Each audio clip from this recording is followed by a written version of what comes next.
welcome to 372 Pages We'll Never Get Back.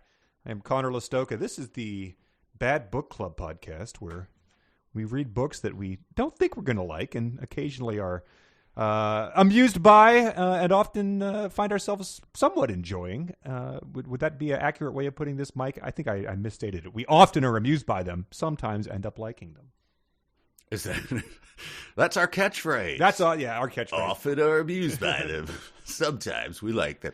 Yeah, I think that's fair enough. Speaking of, you said book club. Somewhere in my mind, I just thought of the Quilters. The Quilters. And then it reminded me of this, and this will put a date on when we're doing this. Have you seen the latest, and I believe the final season of John Wilson's How To? I just watched the over the weekend. Yeah, started watching them yesterday. The Cozy Mystery Lady. The Cozy Mystery Lady. I forgot about that. I watched it last night. I meant to bring it up. I just watched it last night. So I think the look. We don't want to get bogged down here because we're just starting this podcast. But John Wilson, I think he is in like peak John Wilson. Episodes 2 and 3 are like, oh my god, this can't be real, yet it seems to be real. Anyway, yes. The Cozy Mystery Woman coming on was just like, stand up with a big foam finger and go, yes.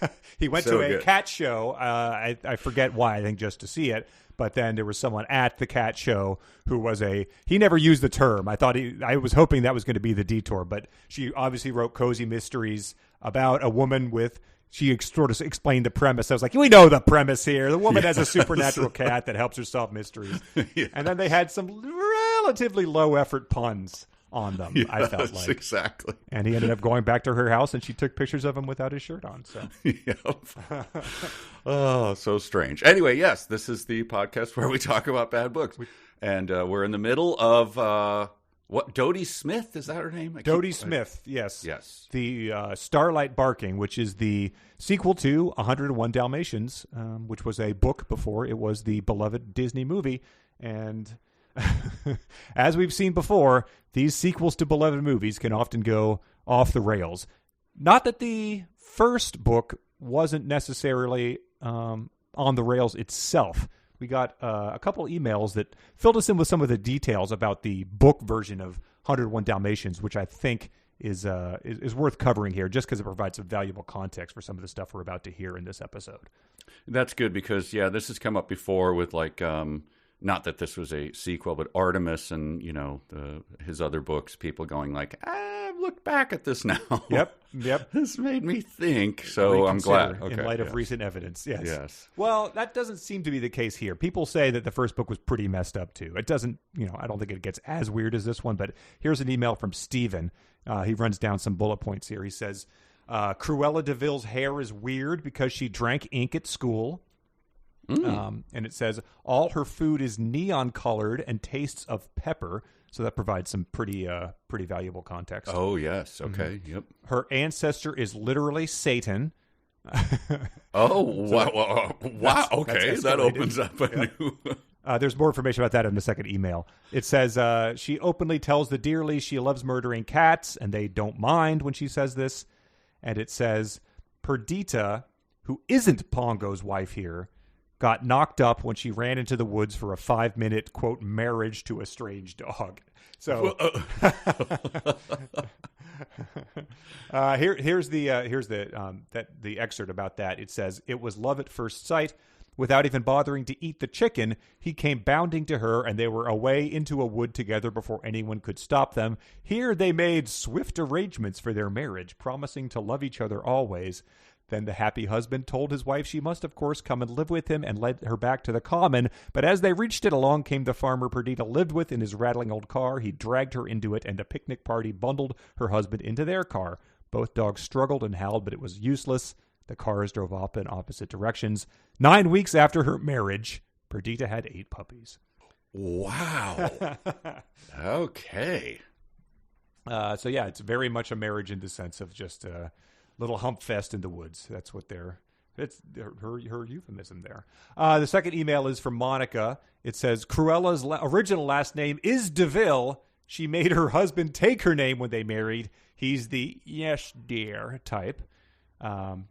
it says that she used to own a white Persian cat and drowned litter after litter of the cat's kittens, 44 total, because she, the cat, always chooses some wretched alley cat as the father.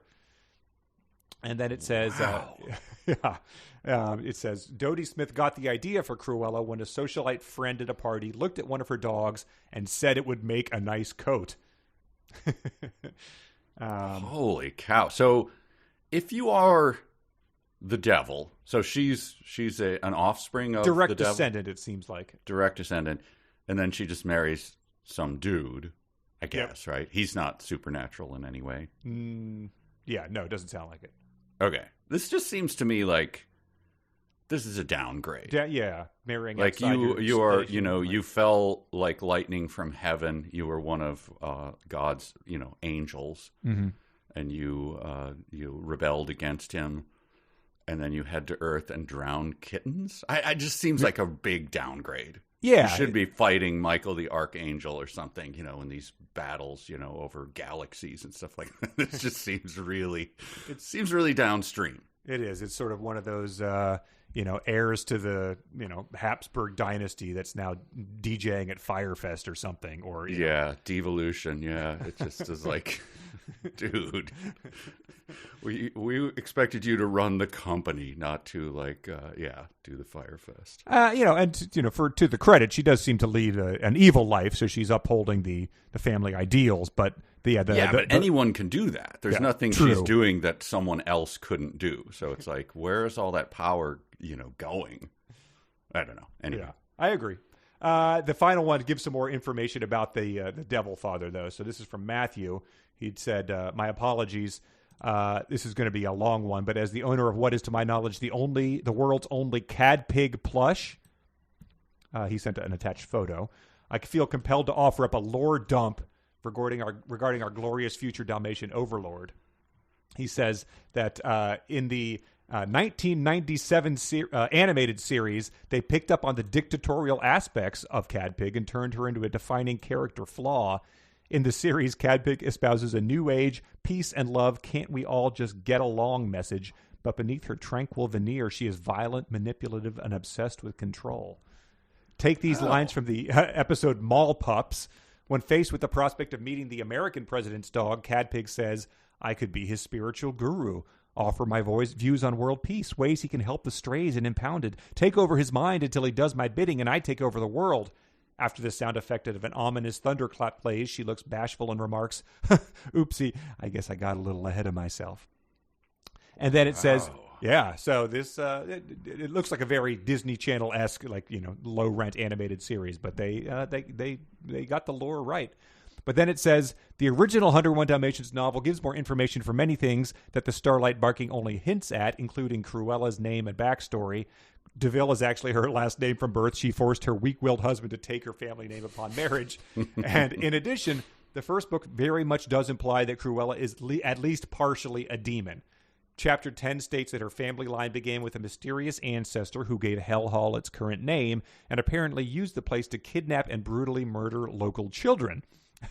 Good Lord. Yeah. Quote, villagers crossing the heath at night heard screams and wild laughter. Were there prisoners behind the prison-like wall? People began to count their children carefully. Good Lord. Yeah, right. Disney comes a-calling. When the villagers finally have had enough and form an angry mob, the first DeVille escapes them by making the gates of Hell Hall open by themselves, as we've seen in this book, and shooting lightning from his body as he rides into the night on a horse-drawn carriage. The clear implication is that the original DeVille is indeed Satan himself. While it lacks the out-and-out kookiness of Starlight barking, 101 Dalmatians is itself a very weird and at times deeply disturbing book. Wow. Okay. Well, this book has earned it then. All right. So that sets the stage nicely to leap back in to Starlight barking, which, to recap, has had every non-dog on the planet fall into some deep sort of sleep that they're unable to be waking from, no matter how much licking of faces the dogs do. And they're able to whoosh now, and they're able to communicate telepathically to each other. every I'm dog. I'm glad that you said they're able to whoosh now, and then gave no explanation for that. That's everyone. Well, you understand. There's so many levels of whooshing. It's to get into them. There's a minor whoosh, I think, the quick whoosh. Starlight whoosh, Twilight whoosh. And they've whooshed into London to join Cadpig, the manipulative dog there at the Prime Minister's residence, because she's called every dog there, and this has become the seat of the whole operation. And the strange thing that has happened is that there's that dogs obey traffic lights when they whoosh, which you wouldn't think that would be the case. You would think it would be like Rome. Driving in Rome, you just you just go. Yeah, you just try to make it work. Make rude dog gestures at the other dogs. Yes. There's no, hey, I'm driving. I'm whooshing here. But no, they obey the traffic lights, and I guess they follow the roads. Mm-hmm. Which I talked last episode. Again, I'm sorry for the microphone thing. Talked last episode about having dreams of flying. A friend of mine, I want to update this. A friend of mine says a similar thing happened to him. He used to be able to dream of flying. Now when he dreams of flying, he flies, but it's like 15 feet over roads. So he has to follow the road. So that is exactly like whooshing. Yeah, pretty much. You have to... You don't have to do, you could go as the crow flies, but instead, nope, obey the traffic rules. Yeah, and I believe they obey the traffic signals even though they have the mental ability to change them on the fly. They're yes, they have all control over electronics and things like that. Yes. And they're telepathic, and yes.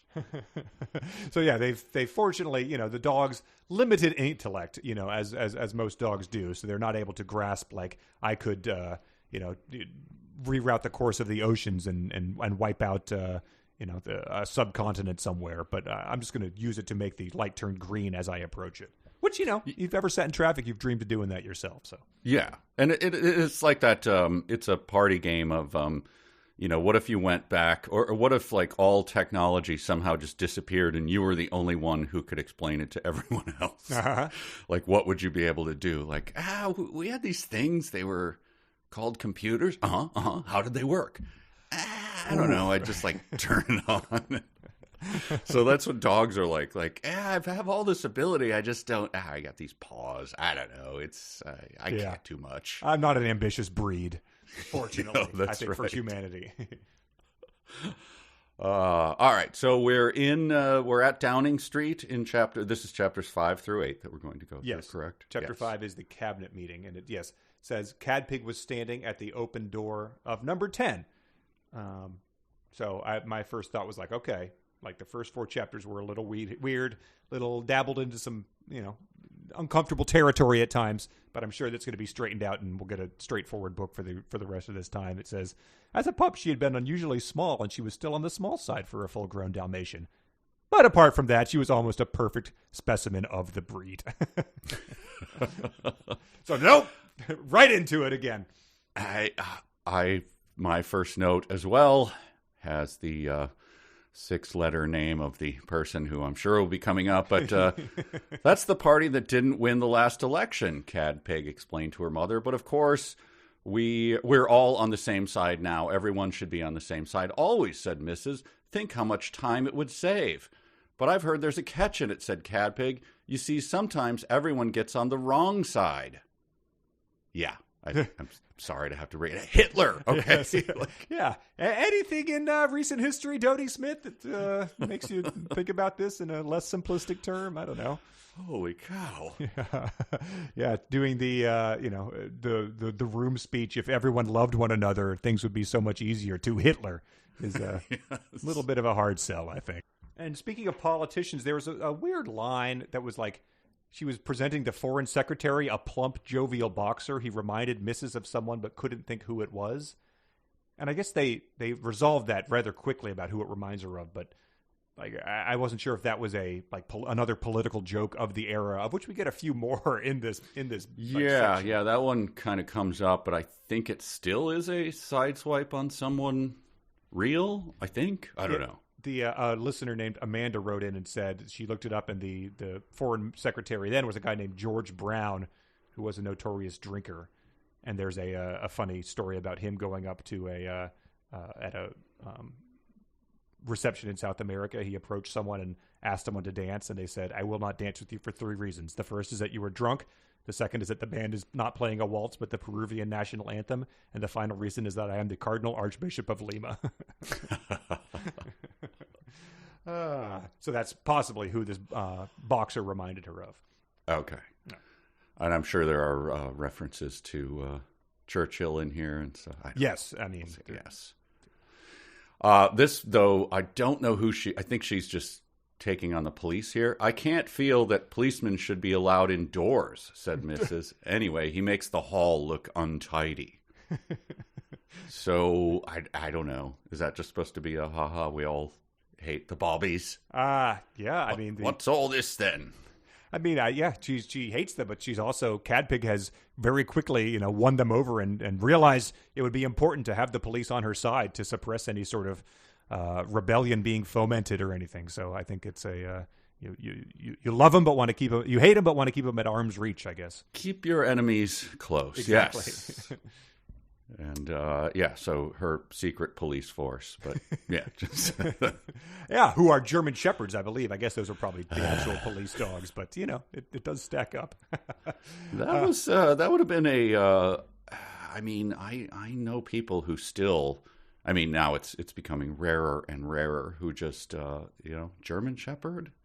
There's a connotation there for some people that is extremely dark, and so people just casually having them to some people is like, you are insulting me. Wow. The first time I met Lauren's grandfather, who him and his wife were both, survivors of a camp. And, he was sort of telling stories about like raising Lauren's mom and stuff. And I said something like, did you guys ever have a dog? And he's like, "No, we never got them dogs." And I'm like, "Yeah, you can't get a kid a dog. They say they're going to walk it and they never do." And he's like, "We never have dogs because in the concentration camp, the German shepherds bark at me and they would try to bite you." I'm like, "That's not what I wanted to bring up here." It's wow. Okay. I was just trying to do a little sitcom-y meeting the grandparents moment as a 25-year-old. Yeah, oh, right. Boy. So, yep, people do sort of have that connotation still. Okay. Did, all right. 12 years ago. But they observe the prime minister. The police dog lets them do that. And he's relaxing as well. And I was like, is this when you see a dog sleeping and you're like, oh, he's chasing rabbits type of thing? Is that what they're saying all the humans are doing? They're like, oh, he's smiling slightly. That must mean he's really relaxing. And they say he looks very peaceful, younger than on television. "He's an excellent color," said Pongo. "He's the right color," said Pongo. And they say like they even like him better because he's not talking. And Mrs. says he talks too much on television. And Pongo said, "I agree. He should just sit there with you on his knee, Cadpig, smiling kindly but saying nothing. Could you give him the hint?" It was like, well, that would be I've tried to imagine like what it would be like if a politician would go onto TV, give an address that said nothing, but just was sort of like sitting there petting their dog. Distinctly unsettling is how I thought it would be. Yeah, Nixon's checkers speech would be a lot different if it was just Nixon sitting there. holding checkers, thrusting it into the camera, like showing off something on a webcam. Yeah, it may not have gone over so well. But so that's one example. And it turns out that like people have speculated about this. What would happen? Yes, if a politician were to do this. Vast topic of discussion on the dark web. Oh my God! You went to the dark web? We didn't do it last time. The dark web, not necessarily known as not a seedy place on the internet. So with all the talk we've been having in this, I didn't really want to see what they were getting up to with the right type of breed, all that sort of thing. Yeah, I mean, this is already, boy, putting in those keywords must have been hell for you. Yeah, it was just super incognito mode on the dark web. Not a place you really want to delve into. Sure. However, political speeches, even with he had some good ideas kind of tone here, I felt like it was important, my duty probably to you're doing the Lord's work here. Yes. Thank you for your service. So I found one particular theoretical recreation that I thought was it was kind of ambitious and chilling, I think, to what would happen if the prime minister were to go on TV and do this in this modern era. And do you think it would go a little something like this? I do. Yeah, well, yeah. I mean, it does go like that. I'm going to play it now. So right, it can only go one way, and that's what I'm about to do. Sure, yes. The one that you found on the dark web. Let's check it out. Oi, Ollie, get in here. You gotta see this. All right. I'll be right there. What is going on, Miles? Is that a news conference on the telly? Yeah, the PM's giving an address. Oh, bloody hell, mate. Sorry to have missed an update on the tariff rate or whatever. Switch to the football match. Easy. Take a look at this. He's just sitting there smiling. Not saying a word, is he? It's been going on 5 minutes. Got that dog on his knee. It's kind of unsettling, isn't it? Shh. Oh, the hell do you mean? She's not saying nothing. No. Not with words, no. Probably just a prank, Miles. Turn it off. Let's head to the pub. I want a darts rematch. I can't believe the last time when you hit that triple 20 on me. Ollie, if you could just zip your bloody lip for 10 seconds and pay some damn respect to the damn Prime Minister. I'll be at the pub if you need me, mate. Can't be more than one bloke in the entire UK watching this nonsense, and it turns out it's me bloody roommate. Oh, I think there's more than just me.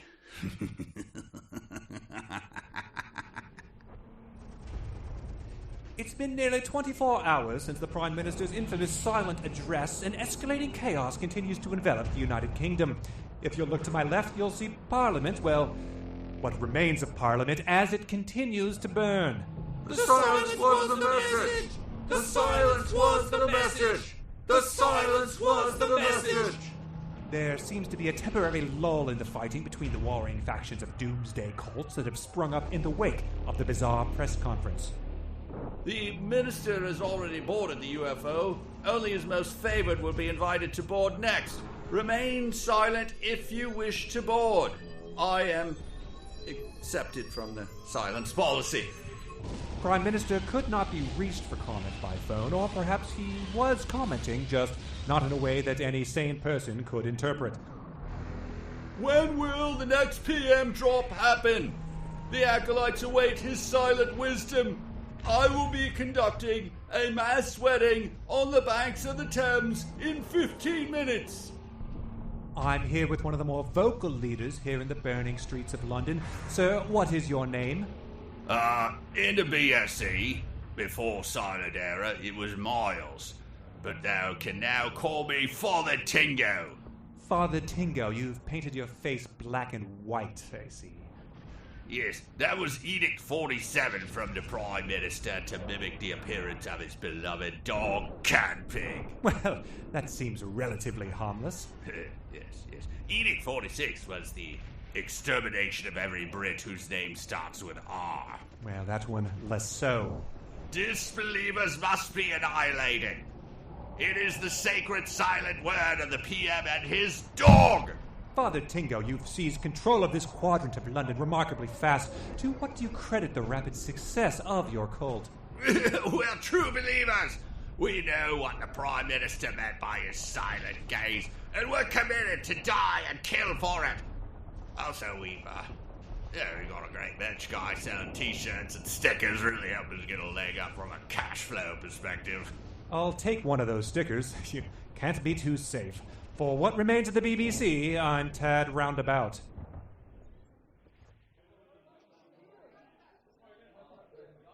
I think my roommate just got interviewed on the BBC. Ollie, quit wanking, you're up on dots. Ooh, dots. Hey, Brett, I think yesterday the PM was predicting that I'm about to hit a triple 20. Oh, cram it, Ollie. I'll be damned. Triple 20. Well done, Ollie. Ollie is no more. You may call me Papa Blanco. God save the Queen! We mean it, man! We love her! God save the Queen! Wow. Okay. Mm-hmm. Mrs. I'm glad you did it. I'm glad you did it. Thank you. Someone's got to do it, and I wanted to prove Mrs. wrong. That would be a bad idea, Mrs. Bad dog. Sometimes I question Mrs. I know she's supposed to be pure as the driven snow, just a sort of lovely figure. I mean, look, she has a perfect marriage. Perfect marriage, yes. Great kids. But sometimes she says things that are just a little, I don't know, just a little off. Yeah. These dogs get hung up on things, and they need to let them go. I mean, it's been a stressful 24 hours, I think, but fortunately it doesn't go in the direction that I think that the 24 hours in the dark web bit went on. So Right. Well, it goes weird places. So Cadpig, who I think I told you off the air, I just can't get used to the name. Yeah. Because it is, I assume that the character we're supposed to be hearing in our head is like Vanessa Redgrave or something, like a Redgrave, right? Mm-hmm. Or Dame Judi Dench or something like that. Like, well, thank you so much for coming to Downing Street. Yeah. Would you like to see the Prime Minister? And then Cadpig said, "Oh, sometimes I like to sit by the fireplace. My master used to have a pipe and a glass of sherry, and I said Cadpig." I can't get it into my mind. Anyway. Yeah, if he was doing, writing this modern day, Roly Poly would be the one named Cadpig, and Cadpig would be, Brittany or something like that. But yeah, I think she might be putting on those airs, though. They're like, Cadpig, why do you talk like Dame Judi Dench when you left, 3 months ago? You had a very normal sort of a provincial accent, and now you've like I'll be heading into town then, mate. I'll be seeing you on the other side. Yeah, it's like a study abroad person who came back with an accent. You were gone for 8 weeks tops. You don't speak Italian. Stop that. But Cadpig finds the ability to run elevators. Yeah.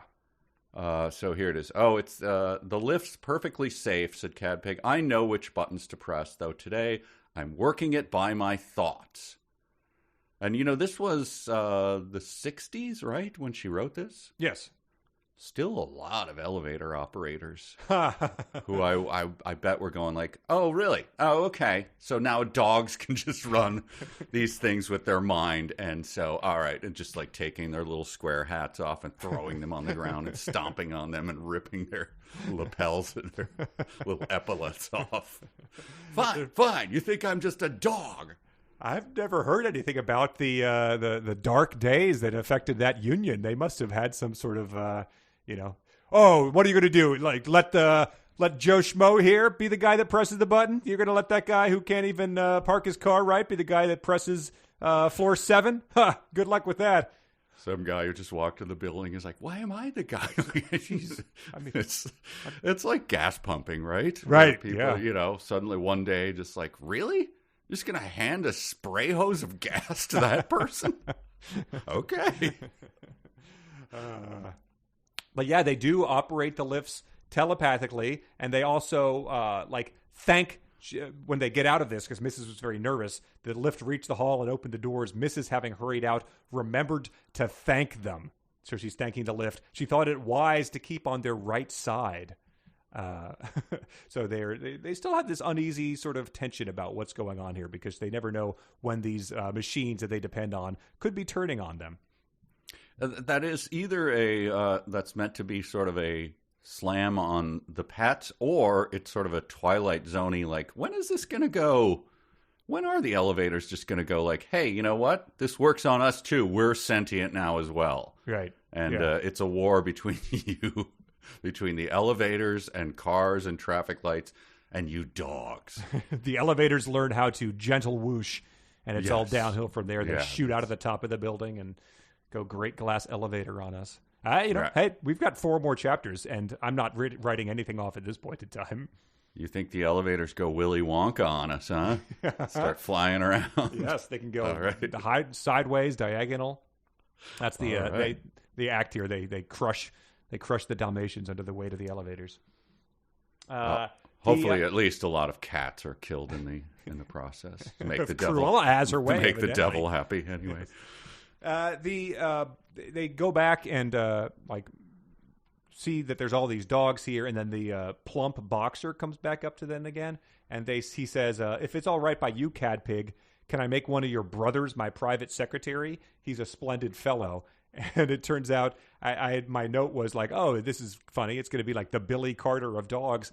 And then it says the boxer had joined Roly Poly, who was happily wagging his tail. And she says, Pongo says, "Cadpig, dear, I'm not sure your foreign secretary has made a wise choice." And it is. It's the classic presidential loser brother who gets a high-up nepotism appointment.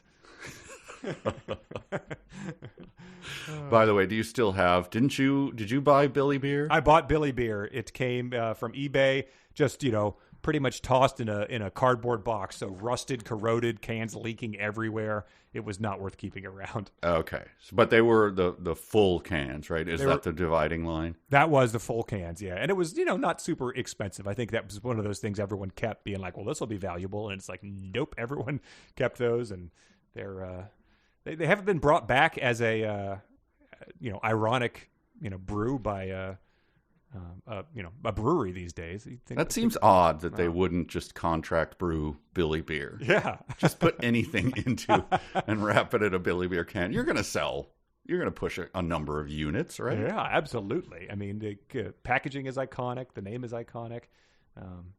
Maybe, Jimmy Carter is probably not much longer for this world. So what could possibly be more respectful than doing that as a I was pouring one out for the president. Someone get on that. We've got some listeners who work at breweries. I mean, someone sent us like a Rousdower beer a couple years ago from Pennsylvania brewery. So maybe get on that. All right, so they have these new powers, which we're just learning as they go. They can operate elevators and all that. This is, I think I'm quoting Cadpig here. And that's what's wrong. Nothing's happened, and I can't find out what's going to happen. This morning, everything was exciting, learning to swoosh, finding I could send my thoughts everywhere and tell dogs what to do. But now I wish I hadn't told them. Thousands and thousands have come to London, and I don't know what to do with them. If you had terrifying new powers, would that be, like, exciting? I'm just not sure. Right. Like, would you just, like, suddenly you woke up one day and there's a million shows like this, right? Where you can suddenly fly or something. Would you be like, oh, that was fun? Or would you be like, what in the name of hell is going on? Yeah, my heart's going to explode based on whatever's happening here. My entire worldview is upside down. I know nothing. My theology, my everything, my thoughts about history. Am I myself? Like, right. I'd be questioning my own. Yeah, am I me? You think Instead, about how she's like, it was fun for a couple hours. Well, it is like it's like one of those people who win $1 billion in the lottery and it ruins their life type of thing.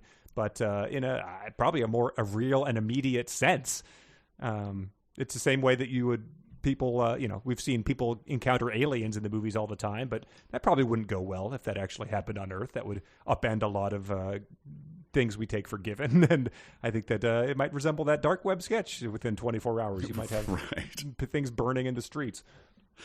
The very first story I ever read, a think piece about the lottery winners, by the way, started with a very funny thing about, grimly funny, obviously, but the writer approaching a shack like in the middle of nowhere and hearing the shotgun being racked. And like, who are you? Are you here because of my brother? It's like, no, I just want to interview you. The guy who won the $2 billion lottery 6 years ago or something.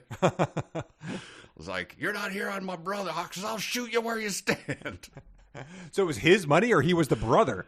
No, he was the one who won the money. Incredible. And somehow he got into something. I don't know. Anyway, that's just how it started. It was like, oh my God. Does not go well for lottery winners historically. I'd handle it fine, though. Yeah, come on. Yeah. How hard can it be to get $2 billion?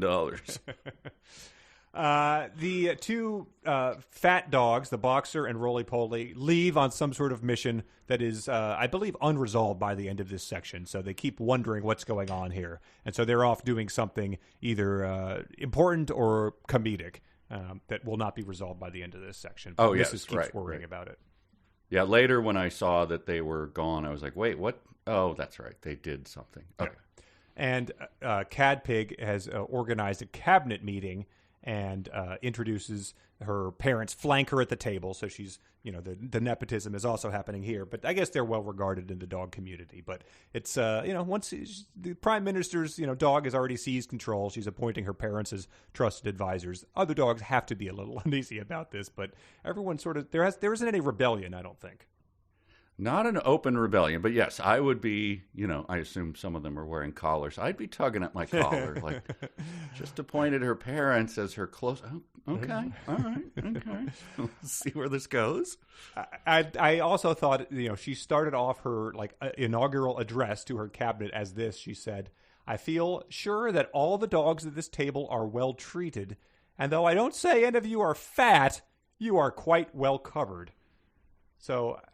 just the St. Crispin's Day speech didn't kick off with a little fat joke or roasting around the room type of thing, and that's a failing on its part, I think. That one sort of troubled me. Like, wait, body shaming is how you open your.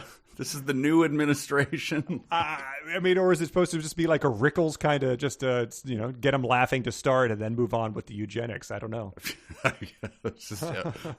Oh, they're laughing. Now hit them with the certain the breeds are better than others. Yeah. And then I just, Pongo starts talking, and he's like sort of trying to just be a voice of calm here. And he just had a sentence that I was like, just, tell your kids this is the sequel to 101 Dalmatians. We can swoosh, open doors, bark by thought waves. And that's 5 chapters into the sequel to 101 Dalmatians. Right. But he does emphasize that they have not heard a single dog fight. Dogs assent to that. They bark no. And every dog can hear the thoughts of the cabinet meeting. Once again, this reminds me of this is like a Twilight Zone or something, right? We haven't. No one's fighting. Everyone's getting along. Yeah. No one wants for thirst or food. Aren't you on board with us, Corgi? Because corgis are mentioned as. I'm assuming that's a joke. Yeah. Except corgis, said Cadpig. They're all sitting outside Buckingham Palace. Mm-hmm. Ha ha ha! I guess even then the Queen was famous for her corgis. But I would just like to point out, going to be hanging with a corgi tomorrow, baby. Oh, yeah, right. I got a corgi in the family. I will hopefully see the corgi, too. You can see it. You can see it splooting, or maybe observing Tongue Out Tuesday. Oh, God. What are these terms? Splooting is when you sit and the little, rear legs, stick out. Oh, yeah. There's a term for that? There's a term. Absolutely. There's a term for that. Well, that's implied. I'm sure there's a BuzzFeed 23 iconic corgi sploots. Wow, I do not like that name. Well, you tell Groucho that tomorrow and see how they respond. Okay. Pongo goes into a interesting tactic because he's sort of asked to what should we do? And this is something that I was not familiar with. I think you found the actual person behind it. But it says, I remember once hearing of a famous prime minister who lived in this house who was always telling people to wait and see. And that is what I say to you, O dogs of England. Don't worry about what's going to happen. Wait and see. This provoked enormous enthusiasm. I guess he was popular. What was his name? I'm sorry to the Britons out there, the Altheus or something like that. I don't know, prime minister for a long time. Asquith. H. Asquith. Herbert Henry Asquith. Emphasis on the ass. He was in office from 1908 to 1916, so like oversaw like World War I breakout. There you go. Okay. And is that what he was saying? Like World War I? Just like, wait and see, folks. I think you're going to like this. I think in the end, you're going to say, great war? No, the best war. You're going to love this thing. In fact, I'd be shocked if another one happened in my lifetime. But hey, I guess we'll have to wait and see. You like how things are going in Belgium? I think you're going to like how things go in France. This is going to be great. Where's the Archduke Franz Ferdinand going to have lunch today? I guess we'll have to wait and... Oh, dear. oh, boy. But Pongo speaks, and he begins like this. Lady dogs and gentleman dogs, he began. And I just thought that like Jay Leno thought that all government. I just think they should stand up there and go, lady dogs and gentleman dogs. That's what government is to me. That's anyway. Those clowns in Congress, those clown dogs in Parliament. Just a bunch of. They could barely get their paws together. You know what I mean? They can't run an elevator. That's what I'm saying. Oh, Jay Leno doing material about dogs taking over Parliament might go a little something like this. Hang on, let me pull my sleeves up, back up against this brick wall. Here we go.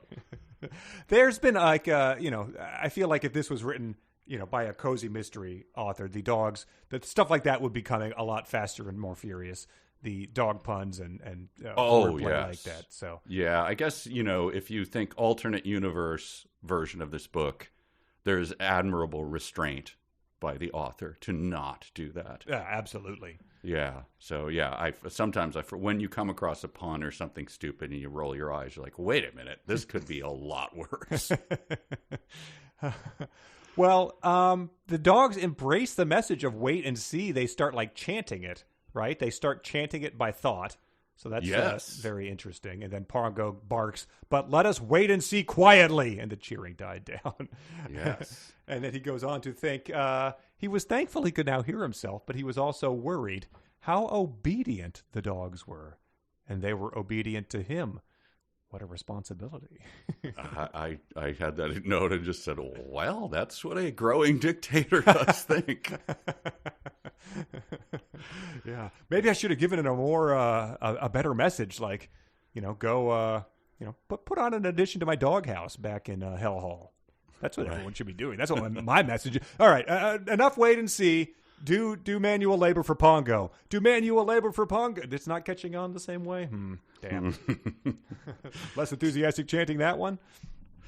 In Animal House, what are they? There's the commandments, right? Four legs good. Yeah, they keep crossing them out or changing them or whatever. That's what it's just remind me of. But it doesn't embrace that, does it?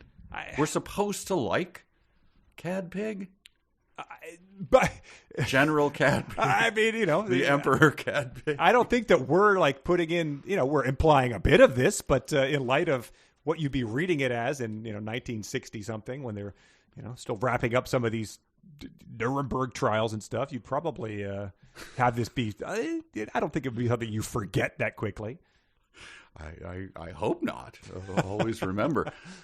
But all right, so now we come to this is a hard moment for me. I have to chastise all of England for this. We talked about this off air. It's a word. Mm-hmm. I'm a huge Anglophile. There's nothing British that I don't love and embrace.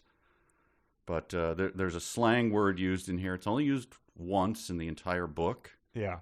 It took some work to actually figure out what the hell it meant. Yep. But here it is. I'll read it. Typo. Yeah, I thought it was a typo too. Right you are, Cad Pig, said the boxer. Come on, roly-poly old man. We'll go and have a chat with the Continong. Continong. Mm-hmm. Continong. Don't care for that. Don't care for it. Look it up. It's a slang term to mock foreigners saying the word continent. Yeah, it was described as humorous in the definition. So, I reject everything. I now hate Shakespeare. I hate Chesterton. I hate Lewis. I hate Faulty Tower. Everything Clash, I love yes. that was British, I'm done. Yes, The Clash. Everything. You ruined it with that. It's deeply unfortunate, and especially if it's supposed to be a little exhale through the nose joke there in the middle of this text.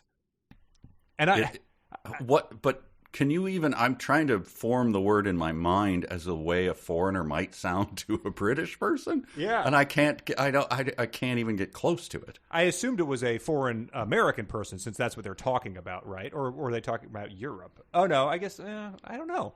I guess she says we've talked to lots of European countries, so let's go and have a chance with the Continent. Yeah, I don't know. Boy, oh boy. You know, it's. I guess to give it a lot of credit, the most credit that I can, is you know how the animal noises in other languages. Oh yeah, right.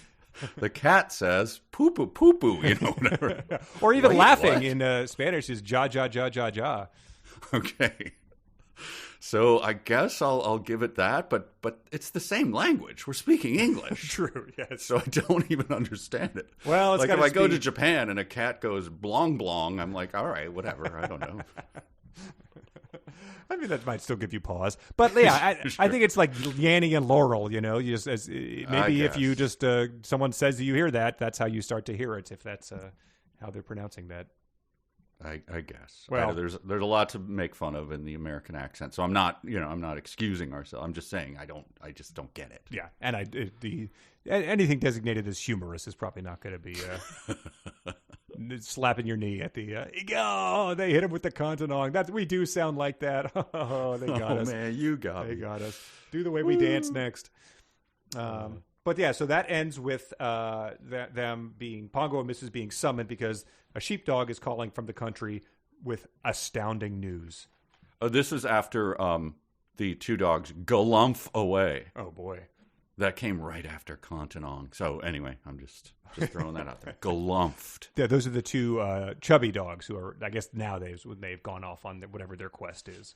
When's the last time you used the word galumph or heard it? Someone saw me running on the bike path the other day and said that, and it's haunted me ever since. Sure. Teens, they've roasted me. They called me a galumpher. Stop galumphing in our path. Yeah. Devastating. Hurts. Chapter 6 is called News from the Country, and it starts with a address from the general, who we met a couple chapters ago. Yes. He is the sheepdog that I think they left with they left someone with him, but he has informed them that the cats back at Hell Hall are waking up, and which worries Pongo. He says that many cats were unfriendly to dogs, and he foresaw clashes.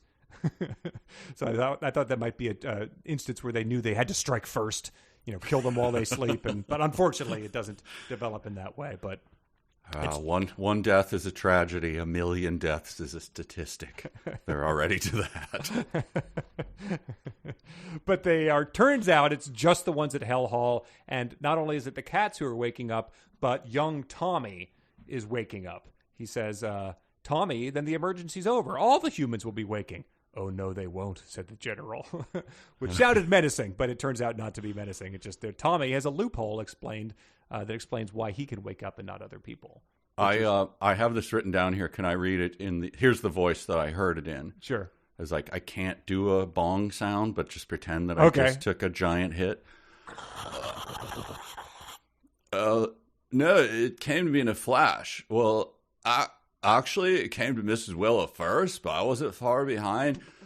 Do you remember soon after you settled in Hell Hall, we made Mrs. Willow and the white cat honorary dogs? What? Dude, what? I see your face. What? You remember that. Oh, yeah. And Tommy, he and I could still talk each other's language then. Is a kind of dog human? You speak dog human? I guess. Remember that with Tommy and the white? Well, anyway, he asked if he could be one too. So he and Mrs. Willow and the white cat they're sort of like half dogs. Wait, so they're half dogs and half? Yeah, because remember with Tommy? Dude, just Pass So me wait, the wait. tacos. What if you think that speaking dog human is the same as speaking human dog? I didn't. Oh, dude. Yeah. Oh man. Oh, Yeah. So if oh yeah. What? Anyway, I could hear Tommy. Yeah, and that is not the only time that this book has started to sound a lot like that. There's stuff coming later.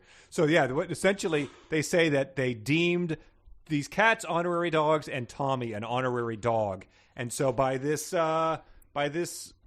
designation that I guess they said to themselves, or like you say that, like you would say that in high school, being like, oh, that chick's really cool, she's like an honorary guy, like but like so they said that to themselves, and now it has actually affected the reality of the realm, which we still don't know where. Obviously we don't know where this is coming from. What is the theosophy here? What's happening? We don't know.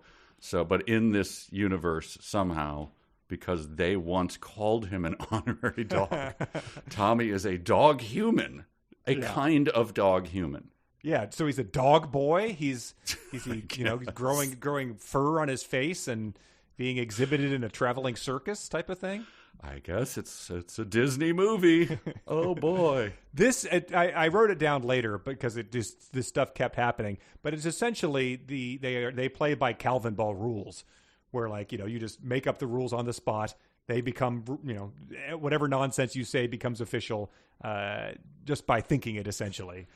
Calvin Ball was the game that Calvin and Hobbes would play, but it was like, oh wait, you didn't touch the infinity Right. wicket. Now you've got to hop everywhere until someone says a rhyme. It's like, all right, Yes. like, they're half honorary dogs, so now they can wake up, beat the curse. I don't know why they didn't wake up initially from the curse, but they're here now, and everyone always accepts these Calvin Ball rules as you go forward. It's like, oh, we can think about the doors, and then they open. So now we do that all the time.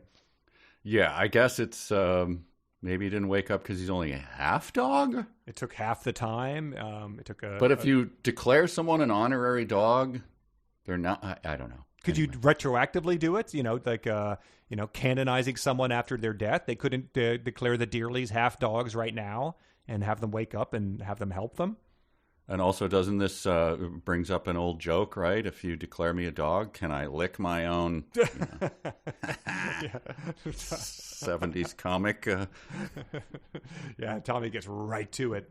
But yeah, I assumed Tommy would be, weeping and terrified and begging for his parents. But it says he's full of bright ideas.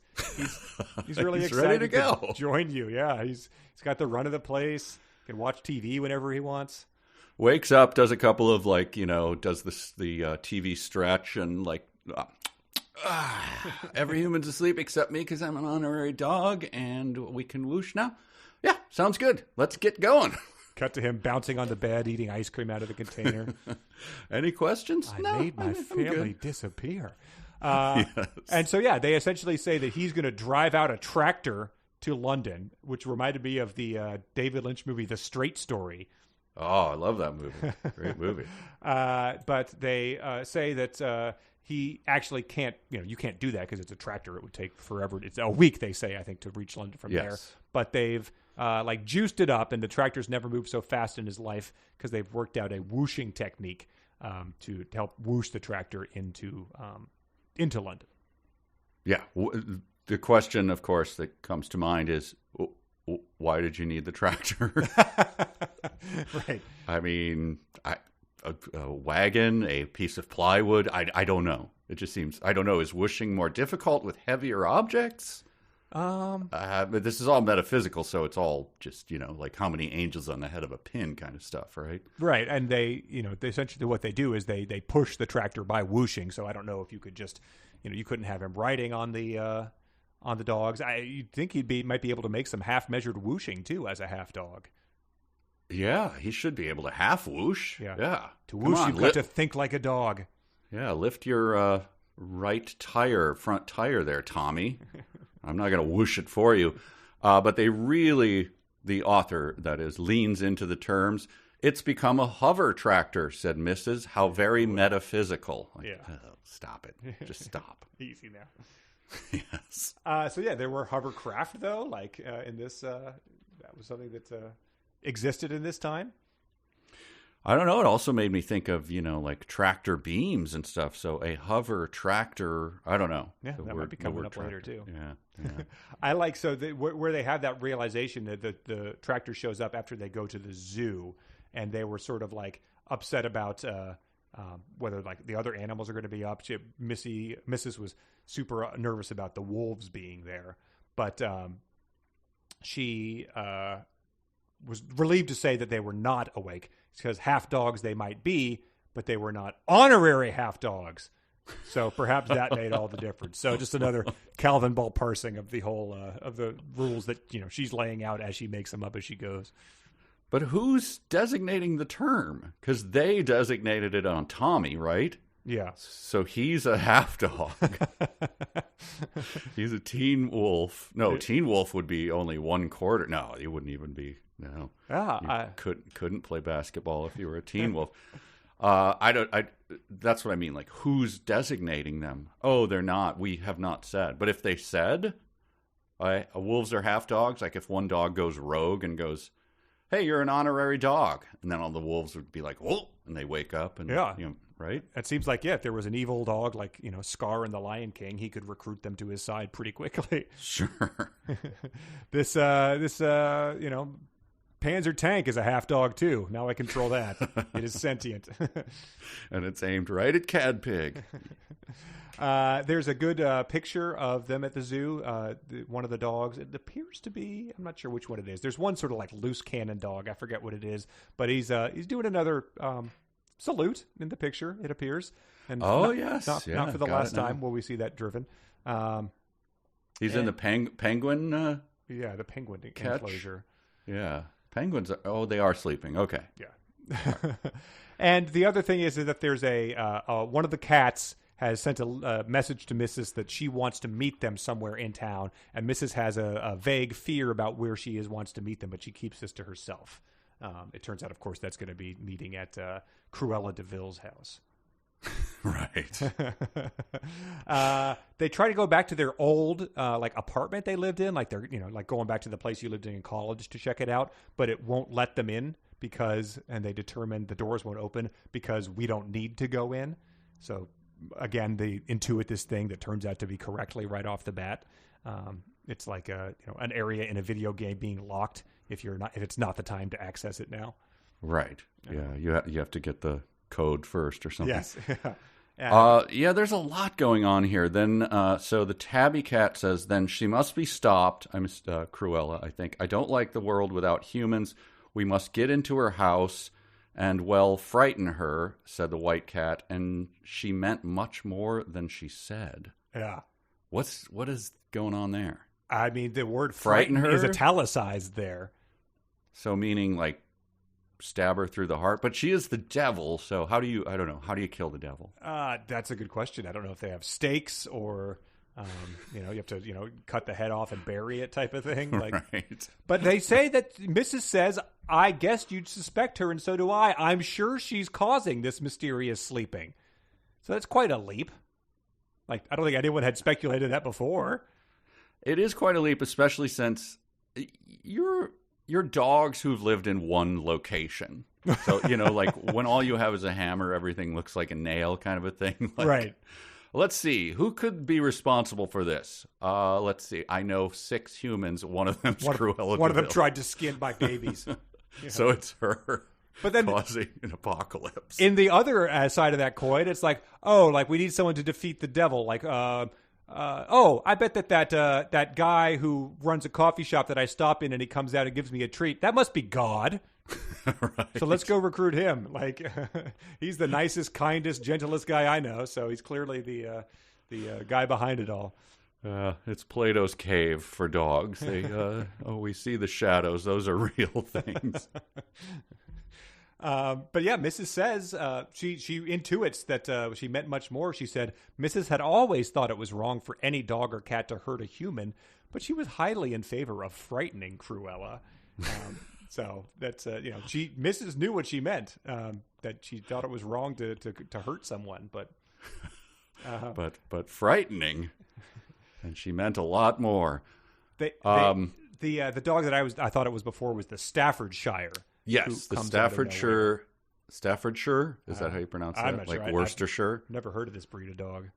I don't know what I'm supposed to be getting here, but swooshing toward them at a tremendous speed and barking loudly was a Staffordshire Terrier. He pulled up when he reached them, but even so, knocked several dogs down. So I'm assuming this is like a tremendous dig on Staffordshire Terriers. I think it's just that they're aggressive. It looks to be sort of like, resembles a pit bull almost. Oh, okay. So, I mean, and he's the guy that says I was pretty rough with my humans before I found out they couldn't wake up. He slapped him around a bit. But then listen, you. Oh, they don't need to eat. I was going to say, like, Where the hell's the food? Oh, I don't need to eat. Never mind. But he lived with two removal men who gave him like Nick Nolte nicknames. They call him the Canine Cannonball and Self-Launched Bomb. Hey there, Canine Cannonball. How's it going there? What time is it? Oh, God, it's afternoon. Why am I just getting up now, Cannonball? Mr. Nolte, you're awake too? Like, I thought you were asleep. Nah, sometimes I just fall asleep like that. I did a little bit of the Twilight barking myself last night. I'm an honorary half dog. And so the escalation, once that guy pops up, he says, you think it has anything to do with Cruella? And the cat says, I do. And we ought to attack her. So it's rapidly escalating. And now that this guy's here, I think the cat sees like a like-minded ally here who's going to be on board with ratcheting this up pretty quickly. There's actually a line here that made me now I'm into this book. Up till this point, I was like, what is going on? Scratching my head a lot. But now I'm on board. The cats were capable of dangerous clawing. As for the Jack Russell, he was barking fiercely. Forward to kill Cruella DeVille. Okay, we're not frightening anymore. This is made very explicit. Incredible. This is amazing. Like, all right. So now we got a story. We went from old appeasement Pongo being like wait and see, and peace in our time. He leaves Cadpig for like 20 minutes, and then the dog mob is barking towards Cruella's house with the explicit plan to kill her. It's amazing.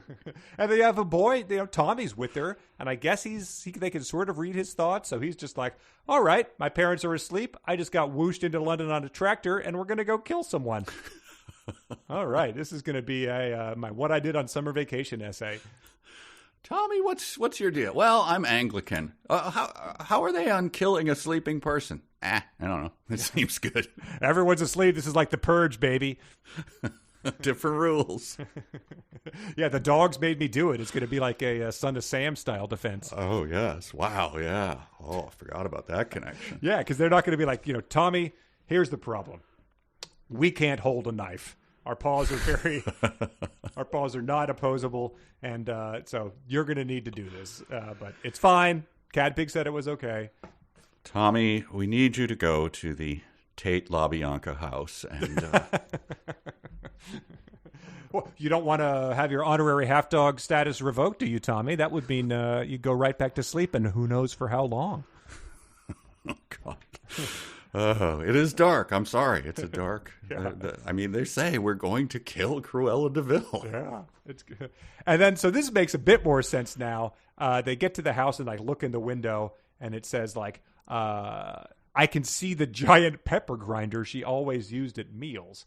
And so I was like, I didn't understand that was her thing at this time. But she's got a huge, the one they come around with at Italian restaurants to put fresh pepper on your thing. But it makes more sense if the person who wrote in saying that her meals always involved a lot of pepper. Yes. I puzzled over that as well. I thought it was just which I guess the origin of it is like, you're a mean one, Mr. Grinch, right, yeah. You eat pepper for breakfast, you eat rotten stuff for lunch, Cruella DeVille. It does. It gets into some, it's a very Grinchy or Roald Dahl style morality where the villains in his books are always these, gross caricatures of people who eat, sardines straight out of a can and have, blue cheese stuck in their beers and stuff. So the morality is doled out not subtly. I was there for the sardines. I left you at the blue cheese. It's the one item on Earth I really can't eat. Wow. So at O'Brien's, when you would order the brewer's plate, and it would just come with like 2 enormous hunks of blue cheese. It was always if blue cheese has touched anything, I cannot. Wow. Yeah, it's a weird thing. I don't know why. Well, I mean, rotted fish. I'll eat anything, but will and have. Yes, but blue cheese. Anyway, all right. That's the end of that chapter. That says Pongo sort of has his paws crossed. That like the doors won't open like it did at their old house, because if they don't need to, they won't. But the doors open to invite them in, and so in they all went. Right. Want to do some fanfic before the next section? Let's do it. Let's do it. Fanfic. Real fanfic. Real. All right, so this is real or fanfic, the exciting part of our broadcast here, where we will read 5 passages that are either fanfic written by our loyal listeners or real passages from later in the Starlight Barking. And they can be any combination of the 2 of those things. A lot of those people are obviously our Patreon supporters who are getting this episode a week early and who are beneficiaries of other fun stuff that we do on there. Exclusive stuff you can't get anywhere else, like the mystery of the skunk ape that we solved last week. There's also which some people didn't want to give me credit for. Which is fair enough. Actually, it's a weird world of deciding who is correct in these Encyclopedia Brown scenarios, because a lot of them are so insane that it's impossible to get them exactly as the author intended. Yes, but check that out. We appreciate everyone who kicks in to support the podcast. This one is number 1. Let's see. Cadpig paced up and down the halls of the National Picture Gallery. She had a big decision to make. All the dogs of England, not to mention Scotland and Wales, were looking to her and her parents to come up with the answer to Sirius's proposal. Some dogs just want to be led indeed, she thought to herself. What a day's triumph for mindless collectivism. She did not say it out loud, of course. That would have been a very unbecoming thing for the first dog prime minister of England to say. But given how thoughts had a habit of traveling these days, it would not surprise her at all if the dogs outside had heard every word. No matter. There was simply no time to worry about trifles like that. She, Pongo, and Mrs. had a big decision lying before them. Before she could make that decision, she would have to decide how she felt about it. She thought that she would like very much to go with Sirius to explore space and see all its wonderful stars. She suspected that most dogs would share her sentiments. But then she thought of the Prime Minister and how he would be lost without her. The dear, dear fellow was always so sad, so worn out from being bullied, especially on days he had to go take questions in the House of Commons. And besides, he couldn't come up with a shred of sound fiscal policy to save his soul. That poor, poor man. Cadpig knew in her heart that she could not leave him, but she also felt she could not let down the whole of dogdom by turning Sirius down. She sighed to herself as she looked up at the dark portrait of some forgotten king. Heavy is the head that wears the crown, she barked quietly. Wow. All right. Boy, this is tricky. What was collectivism? What a day's triumph for mindless collectivism. Boy. Oh, this is so tempting. Caution to the wind. I'm going to say it's real. Wow. That, and I'm going to say that's why someone pulled it out. People are good about that sort of thing. Yeah. All right. Number 2. It was at that moment that he heard a dog barking. Pongo, where are you? In the entrance hall below. Surely he knew that booming bark. He barked back, here, sir, up the stairs. And a couple of seconds later, into the gallery at full tilt came the Great Dane from over toward Hampstead. And not only the Great Dane. Riding on his back was a tiny creature. A white kitten? No, more like a white puppy. But somehow it looked too grown to be a it looked too grown up to be a puppy. Could it be a miniature dog? How splendid that you managed to get here, sir, said Pongo. And the sheepdog, a general recognizing another general, rose wagging his tail. Talk about swooshing, said the Great Dane. Part of the time I seem to fly.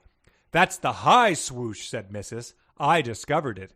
Well, it took me by surprise, and my little friend nearly fell off. By the way, don't mistake him for a puppy. He's full grown and 3 years old, a chihuahua, Ridiculous name for a breed, but he can't help that, can you, Sam? He's my very good friend. Sleeps in my bed and acts as a hot water bottle. Well, Pongo and Mrs., we meet at last face to face, and I know who you are. He wagged his tail at the sheepdog. We've often sent messages to each other over the twilight barking, and we will again when this emergency comes to an end.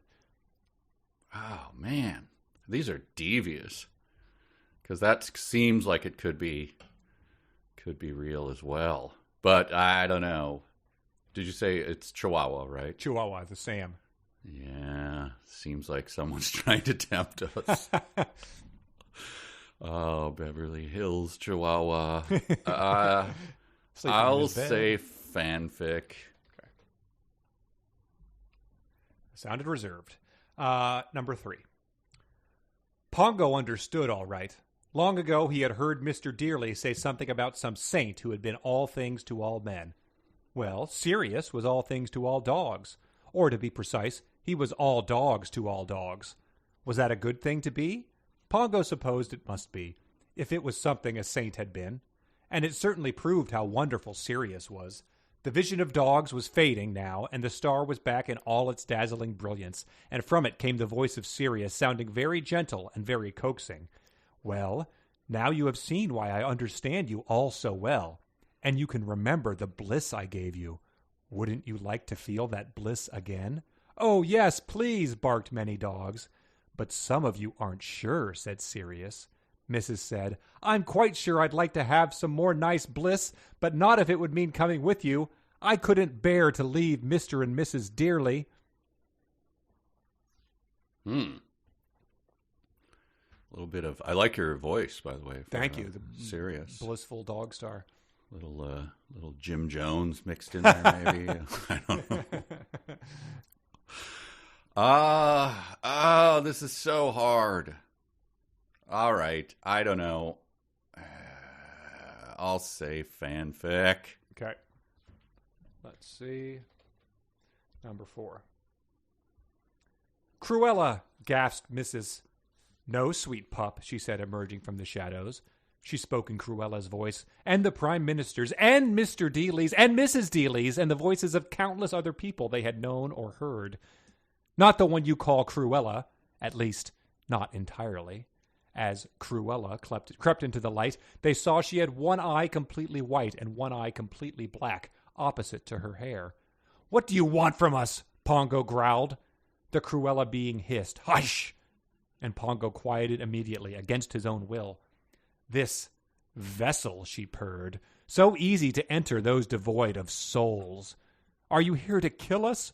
Whispered Cadpig, tears flowing from her eyes. Do it quickly, but spare our humans. We shan't put up a fight. Kill you? She laughed the most frightening laugh. No, my dear Cadpig. I am here to save you. Oh, wow. Well, I don't know. I'll say real. I'll take a flyer. Okay. All right. Number 5. Last one. Behind the glass, they saw the lifeless body of Leica. She wore a brown leather harness over her shoulders and chest with straps which reached around her back legs. A dozen or so shiny wires were woven through the harness and lay draped over her back. Like the Dalmatians, her coloring was black and white, but she had no spots. It was her face and ears that were black with a lovely white stripe right up the middle. The rest of her fur, from what they could see, was white. The Jack Russell thought she might have been the most beautiful dog he had ever seen. Pongo began to remember a story he had heard Mrs. Dearly read to little Tommy when he had spent a Saturday night at Hell Hall. It was about a beautiful human girl who was put into a magical trance and slept for many years until a handsome prince came to wake her with his kiss. But not even Sirius himself could wake Leica from her sleep. Mrs. sensed her husband's thoughts and said, This is the first sadness I felt since we came aboard the spaceship. To see her there reminds me of Mrs. Dearly dreaming in her bed back on Earth. Oh, I do miss her so much now. Pongo rested his chin on his wife's forehead, and she nuzzled close to him for comfort. It was the humans who put sweet Leica into that rocket 10 years ago, said Sirius in his booming but musical voice, now striking tones of profound sadness. She was spent into space all alone. She was scared, and she called out for help, but only I could hear her. Wait, So Laika, the Russian dog in space? Yes. Oh, what? Who? The first. Not the camera. Okay. Huh. Boy, that is again. These are all incredibly devious. You agree? You agree? Well, what would you roll out for the back third of this book? It's absolutely bonkers. That's what I'm saying. That's why it's devious. Sirius the Dog Star does appear. Is the mission to send them to space to rescue Laika? I can't quite go there. Okay. I'm gonna say that's fanfic. Okay. All right. Well, let's see how we did here. Number one was Cad Pig in the Portrait Gallery, thinking about mindless collectivism. You said real for that. That was unfortunately fanfic written by Matthew. I think he found something that would... He leaned into the... Yes. You know, my fascination with Eastern fascism. And yes, okay. Fair enough. Number two was the big, great sheepdog general coming in. Oh, no, sorry. A Great Dane with a Chihuahua on his back. The Chihuahua sleeps in his bed with him. You said fanfic for that. That is real from later in the book. Come on. Submitted by Waka. So we got some Chihuahuas. What can make you move? What can make you groove? 0 for 2 so far. Number 3. This was the Sirius giving them bliss, and they want to feel the bliss. Yeah. You said fanfic for that. That is real. Come on. Submitted by Hayden. So we've got the Jim Jones doling out the bliss. Over 3 so far, unfortunately. Oh, this is brutal. Number 4. I've already snapped my bat over my over my thigh at this rigged. point. It's been rigged. Number 4 was Cruella inhabiting a vessel and is here to save them. You said real for that. That is fanfic written by Harris. Am I going over? I'm going over 5. And then number 5. Holy smokes. Number 5 was going into space to find the dead Russian space dog Laika, whatever. You said fanfic for that. And yes, that was a bridge too far. That was fanfic written by Chap. So 1 for 5 redeemed with a little squib single into between it was short and center at the last. It wasn't even the nub on my bat and the guy bunt single. The umps coming out to look at it, a swinging bunt. That's what it was. Just like dribbles in front, and the catcher like slides, and he can barely get it. You're on first, waiting to see if the official score is going to rule it an error. Yeah, it's a hit. Well, they may change that one later. But, I mean, it's tricky. That is, come on. I mean, people, you have to be sympathetic, right? I'm sure they are. We'll see how people... It's like Gladiator, and suddenly they release 2 tigers. Like, come on. They were buried underground. I didn't know they were there. Who would have thought this would be the trickiest book? It's very tricky because the prose is, sort of plain and straightforward, except with insane shit happening. Well, I look forward to where it goes. We got Dog Stars doling out bliss, and we got Beverly Hills Chihuahuas. This is going to be nuts.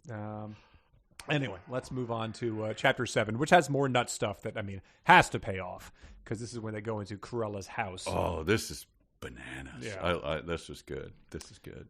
Well, so what I was saying about Roald Dahl is that the cat looks around the kitchen and says, dirty as ever. So Cruella's like a hoarder. Yeah. Speaking of John Wilson. Oh my God! Yeah. His apartment building got sold. Yeah, I never watched the hoarder shows, but there was someone living in the basement who was a hoarder. It's like my late uncle who bequeathed me a house with buckets of frozen poop in it. It's incredible to see it just as that's what Cruella, the devil, like you were thrown like lightning from heaven, man. You've got to up your game here. Yeah, you must have some mystical, but maybe she's so evil that she likes it. I like the filth. It brings me comfort. But she's also, she wanted the Dalmatian fur to make. She was like an icon in the fashion industry. She's like the devil wears Prada. Right. Yes. So, but this sort of flies in the face of that. Yeah, that's amazing. Yeah. So so her stinky house, and this is where you get the. Let's see. Here it is. Thick layer of white pepper. Black pepper. Oh yeah, this is her favorite pie recipe. Sprinkle with a very little bit of meat. Put a thick layer of white pepper. White pepper is, you know what white pepper is? Have you ever? It shows up in some like Chinese recipes and stuff. I don't know. It's just black pepper with the layer pulled off of it, so it's extremely expensive. But it, I don't know. It has a weird. It like takes away that sort of the complexity of black pepper. It has that sort of vanilla stuff. This is just like. It's just white pepper, but it's really expensive because it's so hard to make. Wow. And then a thick layer of horseradish, which is not that hard to make, and then red peppers and serve very hot. That's a pie. That's a funny pie. Yeah. Did I ever tell you my dad's horseradish story? No, please. Okay, very quick. My dad for years was like... he loves horseradish, right? So he's like, I'm going to grow some. So we moved to a place where we can grow. And he grows it. It takes a while to grow, but then it's just like a weed. Takes over, like, yeah, you can't stop it. It's like bamboo or something. You have to put boxes around it to stop it from... But my mom is away, and so it's just the three boys and my dad. And he's like, I'm going to grind up some. We're going to make horseradish. Huh, boys? We're all like, yay. Very good. So he grinds it up in the blender, gets a little vinegar in there, and he's like, you know what? Our soil isn't very acidic, so I don't think it's going to be very good, but here we go. And then he takes the top off the blender, and he takes a deep whiff of it, and he passes out on the floor. Completely passes out. Bam. Like, oh, my God. We're like, Dad. Water on the face, revive him. He's like, oh, shit, I guess that stuff's pretty good. Wow. It just like overwhelmed his sinuses or something? He passed out. It was so powerful. It was like blasting him in the face with, pepper spray or something. Jeez. So he just went down. But that was very funny, the sort of regal, I don't think this is going to be very good. Kaboom. That's like a Gilligan's Island. I'm not going in there. I'm not going in there. Wow. So 5 minutes later, he woke up and was like, I guess that's pretty good horseradish. That's unlike your Reel for Fanfic, your dad continues to be like 47 for 47 in terms of stories I've heard about him. Like there's never one where I'm like, that's out of character for what I've heard about this man. Growing his own horseradish and then passing out from him is very much on point. Yes. I like horseradish. And someone did write in to be like, yes. What's it going to take to get Conor to make this pie? And like, oh, yeah. Settle down. That seems like just a waste of a perfectly good white pepper. The white pepper would bankrupt you. Yeah. I'm telling you. Yeah, but banoffee pie and no further. This I said. Yes. Okay. So all right. So they're wandering around Cruella's house. Yeah, sneezing because of all the pepper in it, and I think that someone says the Staffordshire pit bull says like, you favor claws and I favor teeth for attacking them, and Pongo is like, you're not to attack her. She can't be to blame for what's happening today. He sort of intuits that, and it becomes true, I guess. I guess so, yes. And I believe this came up in Reel or Fanfic, Mr. DeVille. Yeah, this was in small... What does it say about him? A small, worried-looking man. He was snoring loudly. That was the rasping sound, which had been so frightening. So they walk into the house and they hear this rasping sound. They're like, oh, my God. It was certainly an odd sort of snoring, but now Pongo knew what it was, and it seemed to him more funny than frightening. So, Mr. Magoo. So he's not getting a lot of respect in this thing. Like,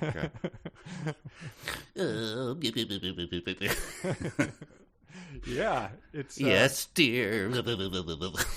I mean, what is the? Is there a cartoon or a famous couple who's like that inspires what I'm thinking of in that situation? I mean, I feel like it's, a cliche that, yes, like a giant husband. Yes, a giant wife with a tiny, tiny henpecked husband.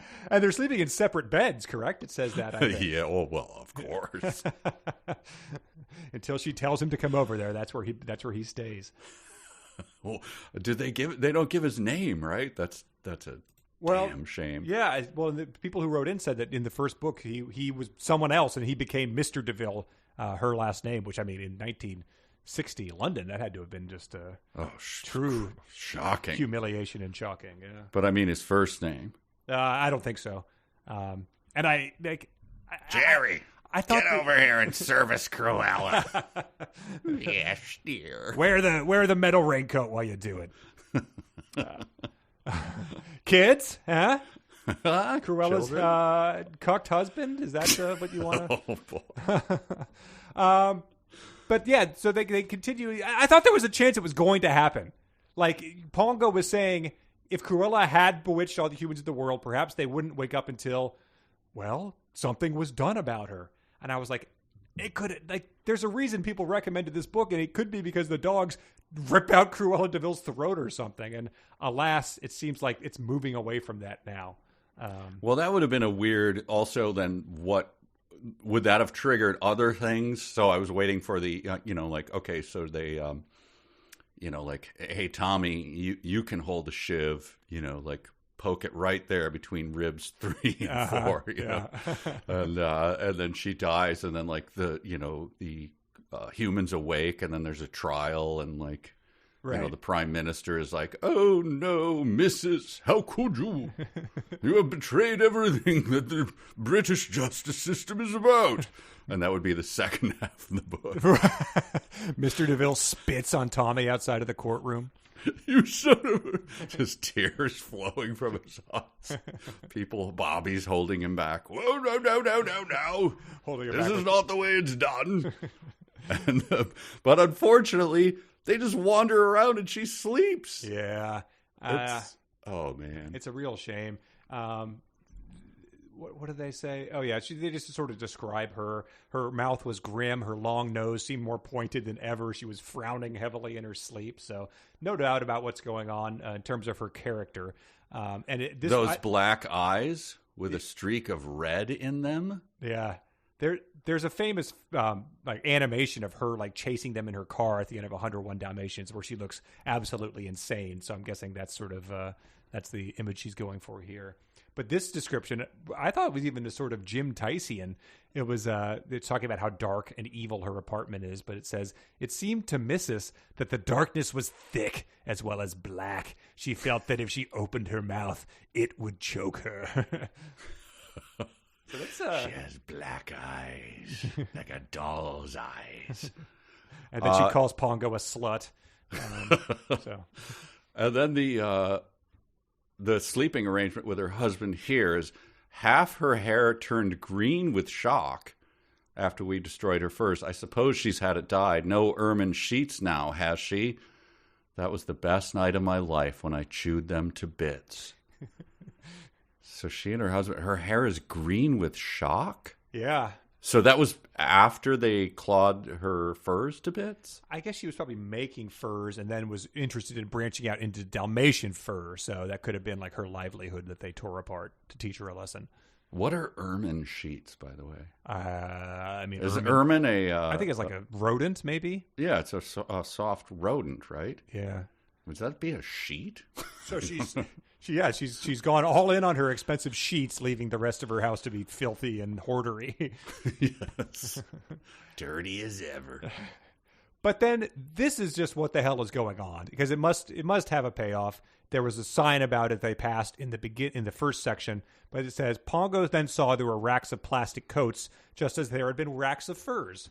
But it must be some new kind of plastic. No ordinary plastic raincoat could make the noise these coats made. As the curious dogs examined them, clank, clank. The noise got louder and louder. If the DeVilles had been wakeable, it certainly would have wakened them. And it says one of the dogs, Tommy, tries to pick one up, and he says it's too heavy to hold, the sheepdog explained. The woman must be dressing herself in some kind of armor. And I just said, now this book seems to be getting a little weird here. And there's a picture of Tommy trying to hold up this, like, it looks sort of like a Matrixy trench coat, or like an X-Men villain, Mr. Very Sinister, much like, wearing yes. this like angular metal trench coat. Totally looks like, yes. If you think the Matrix woman in the Matrix, Trinity with a bigger collar, sort of evil collar. Yeah, that's what it looks like. And take a look at that picture. There's a picture on the wall of a sort of like old timey guy. It looks like Napoleon almost, but he has I didn't notice it right now. He's got a pointy tail in the. Oh, I thought that was like some sort of weird fish hook or something. But you're right. Yeah. So wow. That's her devilish ancestor. But they say about killing her, they go, oh, it would be like shooting a sleeping pheasant or something like that. Okay. Which made me think of I have a pheasant hunting story. Oh, boy. My dad is not involved. Okay, in this damn. But I'll tell it very quickly. It's just very funny. My brother-in-law, he said, we got to take your boys pheasant hunting. Okay. And we went pheasant hunting, and what they do is that, like, they raise these pheasants like they're wild, right? Mm-hmm. And then they take them all and put them in their little reserve, and they go, now go hunt these. So they're they're wild, but you buy them all the second you arrive, right? Oh, wow. So it's super expensive. And then it's like, well, then this guy has these dogs, and these dogs are working the pheasants, and it's super cool. But anyway, I go, and both my boys, I'm a really good shot, but my boys are they're better with a shotgun, right? Okay. So we do the trap shooting beforehand, and the owner of the whole ranch, it's like this huge. Where is this? Minnesota? It's like way up in North Dakota. Mm-hmm. So this guy, he goes, all right, now you, Dad, you shoot, pull, and I miss both of them. He's like, what's going on here? Because it shouldn't be that hard, right? So he does it again, and I miss. He's like, I don't know if you should be hunting. I'm like, I'm actually a good shot. I'm fine. Let me do it one more time. And so I do it, and it's fine. He's like, okay, so you check out, right? So I go, but we get most of the pheasants, and then it's at the end. It's freezing cold, by the way. Super, super cold. And the guide with his two dogs, who are like absolutely, speaking of dogs, I mean, these dogs are amazing. They're doing like things you can't imagine. They can tell when pheasants are buried in do they do like the point thing? Like with. Oh, one does the point and the other one does like a second point. Like, oh, you think you know where it is? I know where it is. Wow. Better than you. And I'm going to flush it only when you say I should flush it. Then he'll flush it, and then it flies up in a little loop to try to get away from you, and you have to be careful not to shoot another person in the face. Well, like, yeah. Then they'd have to apologize to you. Exactly. So anyway, it's like these old corn rows, and this guy, the guide with the dogs, goes, you stay, hey, Dad. He doesn't know my name. You stay right here, and I'm going to flush. There's 3 of them. They're there. Like, they are? Like, you know that? Like, yeah, I know.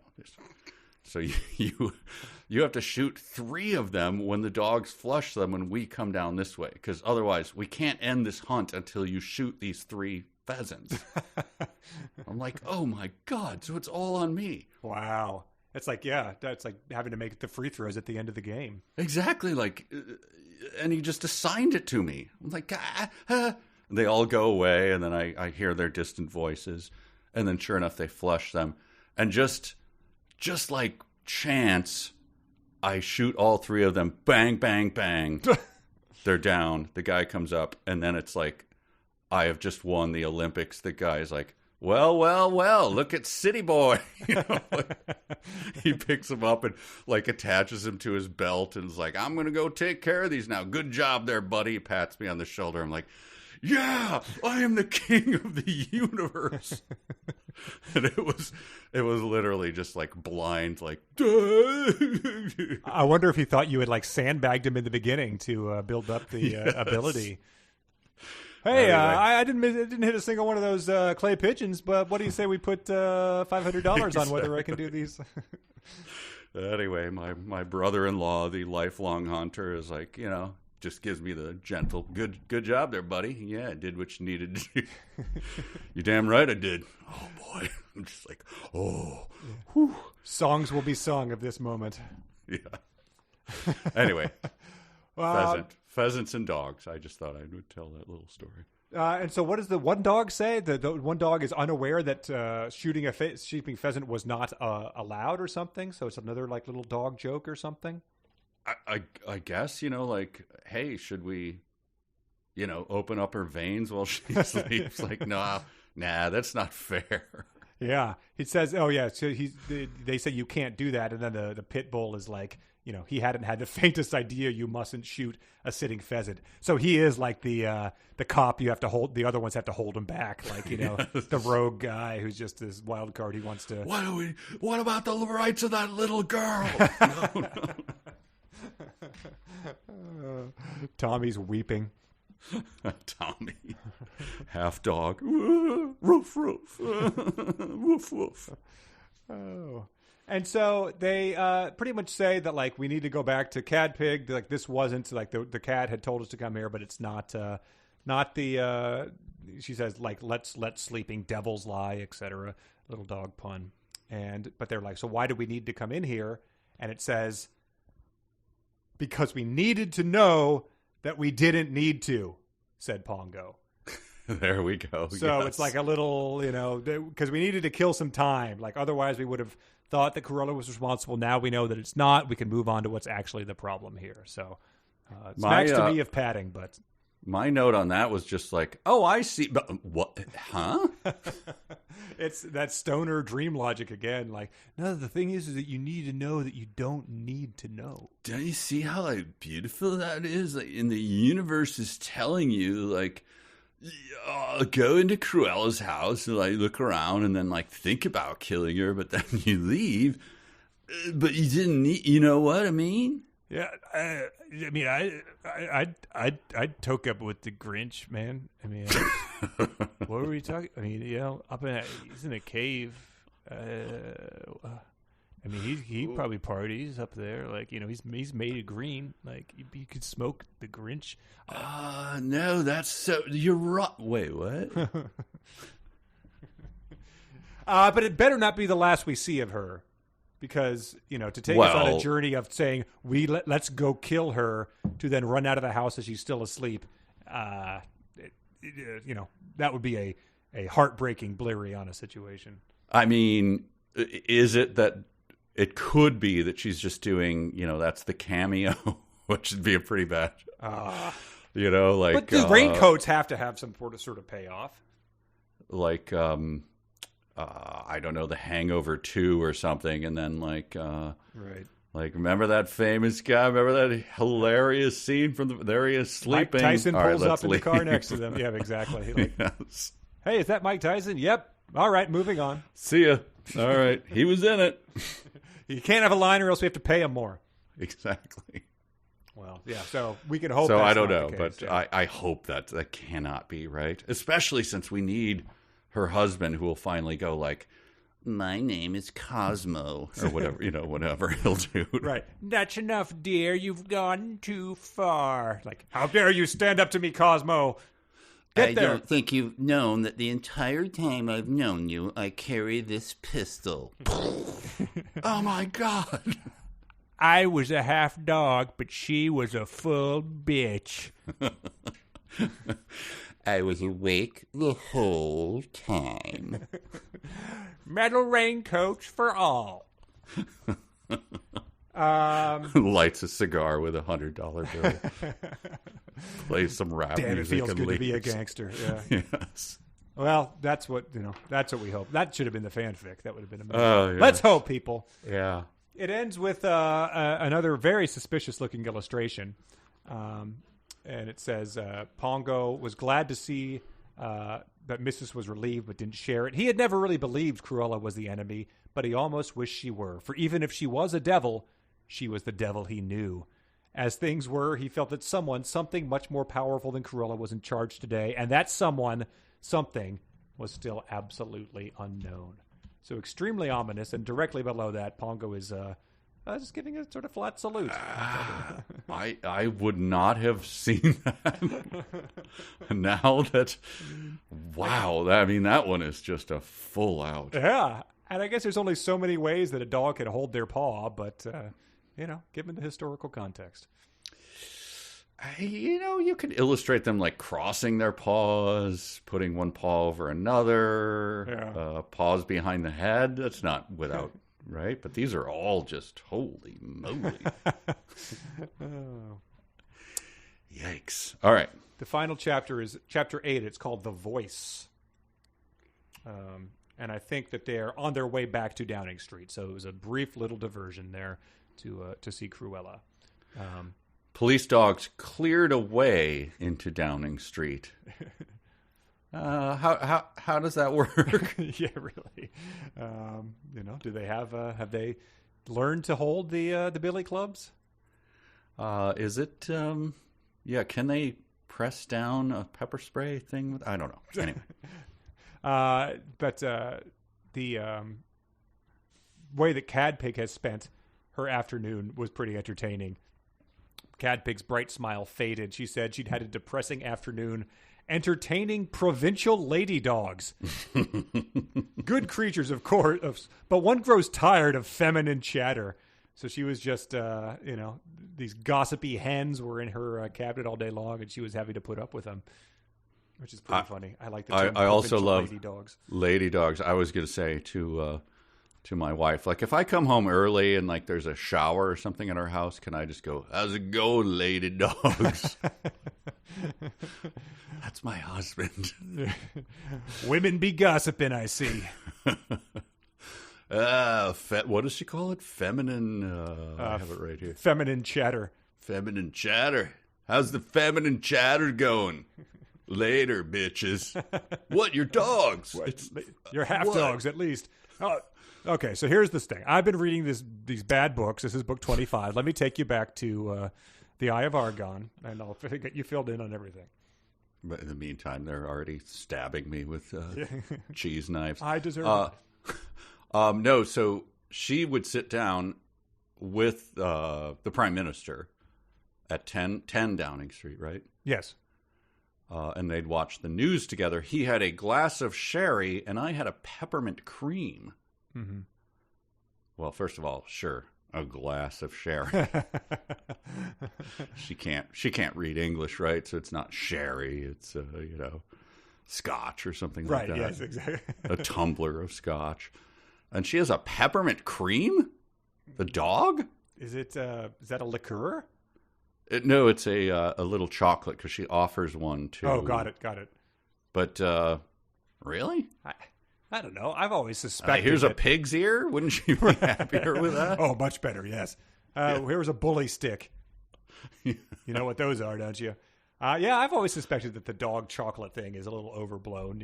Like our dog ate a whole bowl of M&Ms once. I guess that doesn't have a ton of really? a ton of real chocolate in it. Yes. Thank God for fake chocolate. Yeah. But I thought that was another stoner moment too. There's a box of peppermint creams on the counter, and Mrs. stared longingly at the box.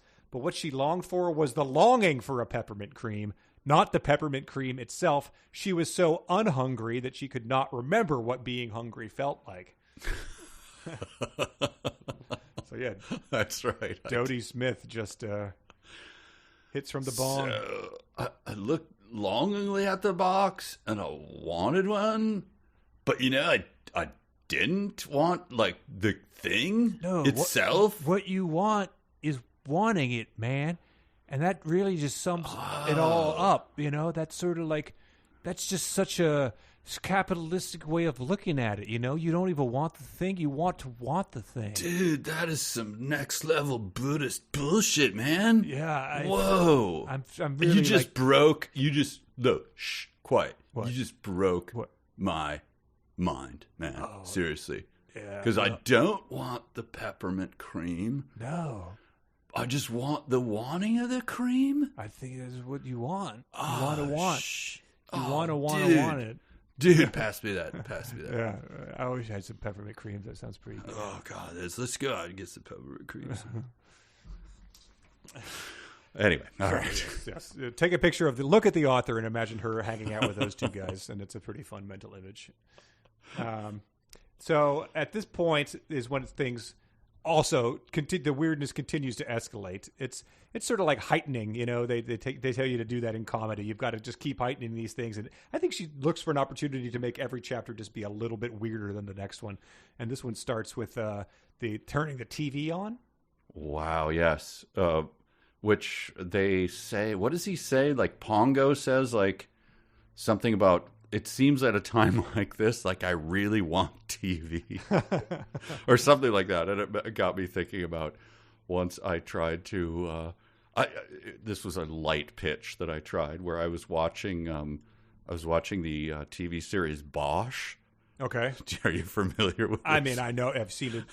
I think it is acclaimed and it's run for like 4 years or something, probably longer than that. And one time I was watching it and my wife came down and she's like, "What are you doing?" Like, I'm just sitting around. I'm mostly writing. Like, are you watching Bosch? Like, this is the worst thing that a human could do. Like, just shut off the TV and come to bed instead of watching Bosch. It does, yeah. It could be the greatest show of all time, and it just being called that is condemns it to something about it. So I wrote a couple jokes about it in riff tracks. Yes, but anyway, I remember you saying it rewards the patient viewer with something. That's the. I was like, I think he's actually watching this show. Like, he keeps finding ways to bring it up. I stopped watching it. I did it just because I wanted to. It was like my bit, my gig. Like, have you seen Bosch? Like, no, I haven't seen Bosch. Nobody has. So it appears anyway, like that's what makes it funny with the dogs. Like, hey, TV would comfort me. Should we turn on Bosch? Yeah, it's just like a warm blanket you put around yourself. Yes. Bosch is apparently ran for 7 seasons. The first season has 102,000 reviews. By season 7, it has 1,200 reviews. So okay, the reviewers weren't too patient with it. Sure, but then it had Bosch 7 Legacy. Years? But yeah, then Bosch Legacy stuck in. So there's a whole Bosch-iverse. Oh wow! All right. Anyway, yes. So yeah, Pongo wants to be comforted. So they, I think about turning on the TV, and it turns on itself. The screen grew so bright it was as dazzling as a powerful headlights on a car in a dark night. And as the screen brightened, the room darkened until the 3 dogs sat in utter blackness, gazing at utter brilliance. The edges of the screen darkened a little, and the light seemed to be drawing all its radiance into the center where, brighter than ever and flashing even brighter, it assumed the shape of the star. And Mrs. says that, like, she had a dream last night, and now she's just remembering that it was about this star. And then the star starts talking to them. Yeah, this is totally bizarre. Because I didn't, when like, I just think of the TV and now, snap, it turned on. Mm-hmm. And then the voice comes on. It's like, what would your reaction be if suddenly a voice started talking to you? A voice that you couldn't. I mean, right? As a human being, you would go like, I have gone insane. You would grasp for anything other than just going, "Oh, hey, voice." Right. You'd say, like, "Did you hear that?" Whoever you're with would say no, and you'd be like, "Oh, this is not good." Like, I'm about to, have an aneurysm or something. Yes, I've flipped over the edge, or I'm dead, or I'm not who I thought I was, or something. But they just have a little chat with it. Yes. And the voice gets playful. And here, I'm just going to read this. Okay. "I did indeed," said the voice. "Oh, you and I can work together, brainy Pongo, and I can work with metaphysical misses. As for Cadpig, now how shall we describe Cadpig? Clever and intuitive, very, very pretty. And shall we say just a trifle bossy?" The voice was now quite playful. Strange, omniscient voices coming from a TV. Playful? I don't know. I would just be like, where's the knife? I gotta gouge my own eyes out, my ears. This is what is going on here. But instead, they're just like, oh, voice. Especially because to some of them, it sounds like the Dearleys. To Cadpig, it sounds like the Prime Minister. So it's clear, that's a Pennywise the Clown tactic. He's like, to you who are afraid of birds, I'm appearing as a horrible, pteranodon. And to you, like, you've always feared that Paul Bunyan statue, so it's coming to life. It's like I seize on, your faults and your fears, and this is what I do. So as soon as you realize you're seeing and hearing it differently from the other people in the room, that's when you've really lost your mind. Yeah, and then later, it's towards the end of this, they call it It. Oh, wow. Yeah. They do. Huh. So Sewer Clown is there, and it's speaking to it. And and Tommy, right? He hears a different voice. Anyway. Yeah. I found this so bizarre. Well, he essentially says, the voice, which is also what in Field of Dreams, the if you build it, he will come, is credited as the voice. And they've always, the rumor is that's Ed Harris, because in the credits it just says the voice as himself. But it says the voice tells them that it wants them to all be in Trafalgar Square at midnight, and that they're going to do like the Starlight bark then. Mm-hmm. And the other dogs can be on elevated things if they're in the country or in the town square if they can't make it to London. But he's giving them these orders, and then the voice essentially playfully says, "Oh, you'll have to wait and see."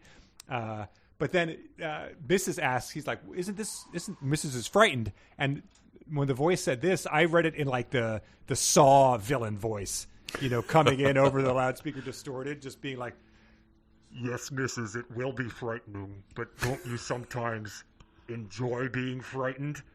Don't you find it pleasantly exciting?" So Mrs. has the right attitude, I think. But then doesn't Pongo say, like, "Oh, come on. Yeah. This is a lark." Yeah, I do. We love this. I like being frightened.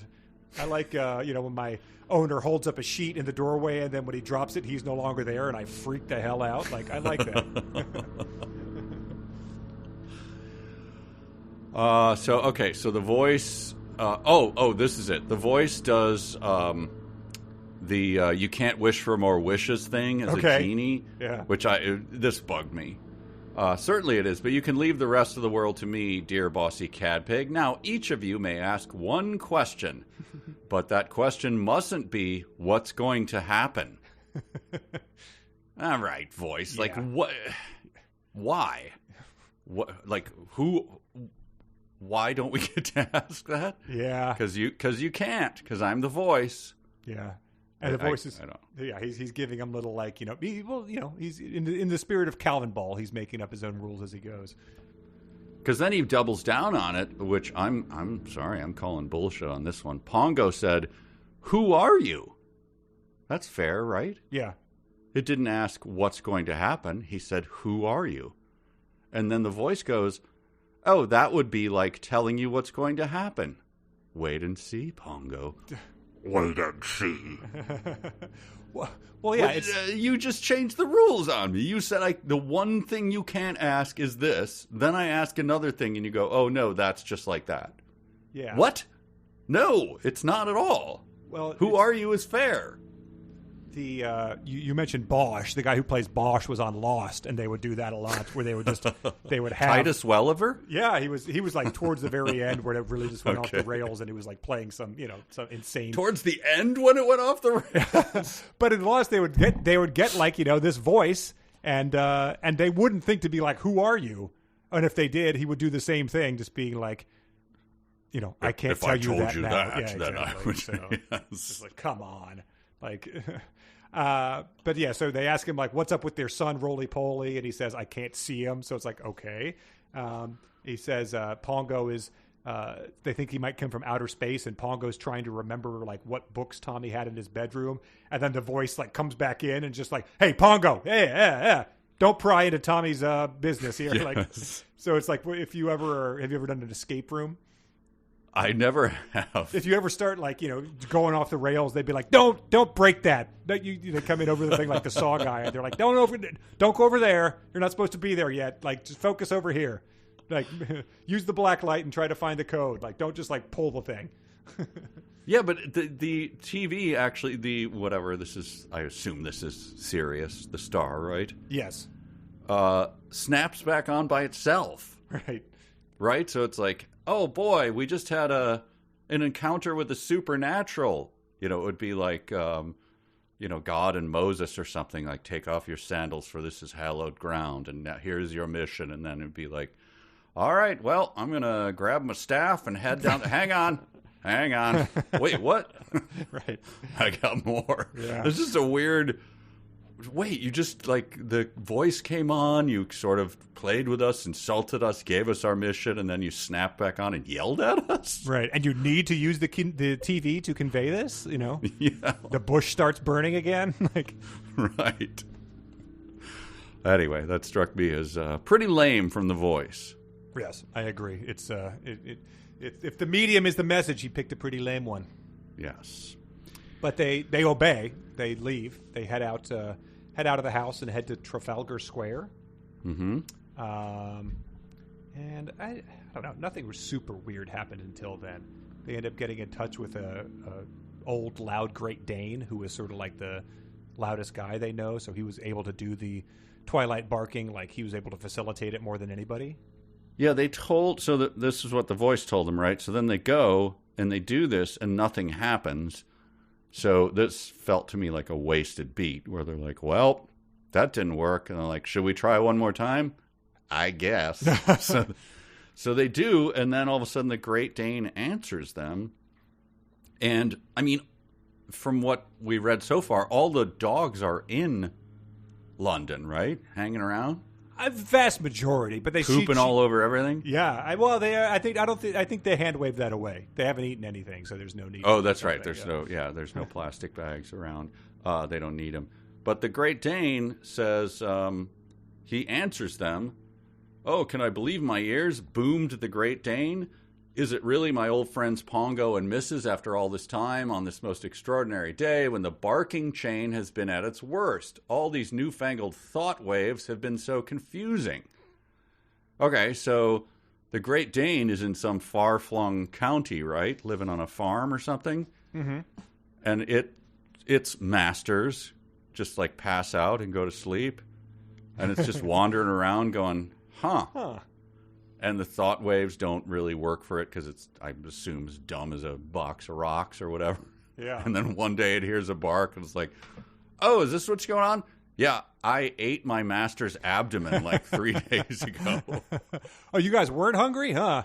Yeah, I guess I Oh. wasn't, but I was just sort of acting on Weird. instinct. There's just nothing else to do. I was just like kicking around. I didn't hear anything from anyone. I do have a bigger metabolism than you guys.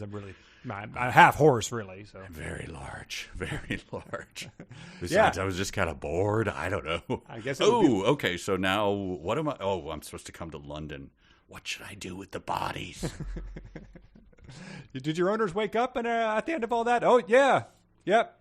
They're awake. Hey, Great Dane, you better come in here. I gotta go. My owners are calling me. They're alive. Bye. Wait, your owners can bark the Twilight bark? Yeah, they're honorary half dogs. We're honorary half dogs. Just Oh, like yeah. Timmy. I mean God. Tommy. God, they sound a lot like you. Weird. Oh well. All right, bye. 10 Downing Street. Okay, bye. So yeah, I guess he was just hearing all this barking, but it was sort of like if there were air raid sirens going off all day long, and he was like, guess that doesn't apply to me. But then they have the discussion with who is it? It's the Great Dane. Sorry. The Great Dane says this confusing thing. I couldn't come. They're like, hey, get here, Great Dane. We need you. And he says, I couldn't come all that way. I'm no longer a chicken. Mm-hmm. And then they're like, but it's easy, blah, blah, blah, blah, blah. And then who asked the question, which I thought was, Mrs. Yep. What did he mean when he said he was no longer a chicken? Was he ever a chicken? This is what I mean about Mrs. Hey, lady, what's going on? She has like facial blindness for puns and expressions. And then Pongo laughed. It was just an expression, Mrs. He meant he was no longer young. And that should be the end of that, right? Mm-hmm. But when he was young, he was a puppy, not a chicken. God damn it, Mrs. Bad dog! Newspaper! Why are we wasting... Something is happening here. There's a devil asleep in the other... But also, do we need to spend time doing this? Abbott and Costello routine. But also they picked the one thing that is like, I couldn't come all that way. I'm no longer a chicken. Means that, so is he afraid to come there? Like, or he's, etc. Like you picked one thing omitting that has the word two spring different, was like, please just put the word spring in there. I don't think I'm no longer a chicken means anything. So I guess he does though start to send out this message, and they're end the chapter by sort of, she's concerned about Roly Poly. She was thankful all the pups were full-grown, sensible dogs capable of taking care of themselves. All but Roly Poly. He was more than full-grown, but he would never be sensible. Where was he? And I thought, like, it would be great if he just came back with, smoking a cigarette and he's got Cruella's ear on his collar. Like, just, I'm never going to tell you what happened in there, and you can never ask me about it. Just know that I take care of business. He's got two silent guys who, their tongues were cut out. And like, who are those guys? They do what I tell them. That's all you need to know. We saw some shit, man. But yeah, that's what ends. It ends with him saying he was anxious about all dogs, and then it literally says what was going to happen. At this point in time, I have no idea. So we might be going to space. We might be killing Cruella de Vil. Nothing would surprise me at this point. We got a voice speaking to us, commanding us to do things. Yeah, this could go wrong. Yeah, a lot has happened in 20,000 words, and there's a lot more ground to cover in the final 10. So I look forward to it. Yes, indeed. Let's read some dumb sentences submitted by our loyal listeners. Here's the first one. It's from Amanda. The sentence is from Cruella's pie recipe. Sprinkle with a very little meat. So it's interestingly grammatically constructed, but she just wondered, is it possible to sprinkle meat? Seems tricky. Mike submitted, the door opened, parentheses, no doubt it had been asked to, and out, parentheses, and out they both went. And Mike said, as we have started in the Klein books, you're the narrator. If you don't doubt it was asked, we don't have to. Just say it was. Scott submitted, this is from the zoo. They are observing all the animals who are asleep. They might have been painted fish in painted water. And he just is very, very curious how hydrodynamics do not apply to pools of water containing sleeping fish. They don't sink or float or anything like that. Todd submitted, apart from that, she was an almost perfect specimen of the breed with beautiful spots, wonderful eyes, and a most fetching expression. Janelle submitted, it's become a hover tractor. She thought it reminded her of the sky cars like in Tech War. Harris submitted, anyways, we've been practicing, and it seems like that if my Jack Russell and I perch near him with both the cats, and we all think hard about the tractor moving forward, well, it does. And they said, I cannot think of a sentence that better encapsulates the Starlight barking. Chap submitted, this is pretty great too. It surmises it pretty well as well. Get into position, tractor pushers, ordered the sheepdog. That's classic. Lindsay submitted, they were swooshing, and so was the tractor. Lindsay questioned the point of the tractor. If they can swoosh the tractor, they can also swoosh the boy. But who knows? Maybe that also comes up in the third act. Ben submitted, as the stoners covered, Mrs. looked longingly at the box, but what she longed for was the longing for a peppermint cream, not the peppermint cream itself. And Hayden submitted, she said she'd had a depressing afternoon entertaining the provincial lady dogs. And he said, why did you do this? It's only been 1 day since everything changed, and it wasn't scheduled. No one is forcing you to do this. So I don't know. They must be carry some sway with an important voting bloc or something. You don't want them on your bad side. I also submitted one about the lady dogs. I just submitted the first time they were mentioned. I have to entertain some provincial lady dogs in the drawing room. That one stood out to me right away. I forget. There's a couple notes here. It's not a dumb sentence, but this is one that I just hope that my pets. I don't have pets, but I had them in the past. I hope they didn't do this. Good, said Cadpig, and then asked if everyone would like to see the sleeping prime minister. Is that what happens when I'm asleep? Dear God. I mean, one pet in your room looking at you sleep is unnerving as it is, let alone, a dozen or so other provincial lady dogs and Dalmatians. Yeah, but then you wake up and an inch away from your nose is Tommy. Like, No, relax. I'm a half dog. It's okay. I'm a half dog. Okay. I'm a half boy, half dog. And you and I are the only humans awake. That's not helping. Well, great stuff, folks. Thank you for sending that in. Thanks to people who submitted their tricky fanfic. And we're gonna finish this thing for next time. Oh, man. You just reminded me of my fanfic. Sorry, failure. It had to have been mentioned. It's all it does is set the stage for further redemption. No, it doesn't. All right. Thanks, everyone. Thank you. Bye.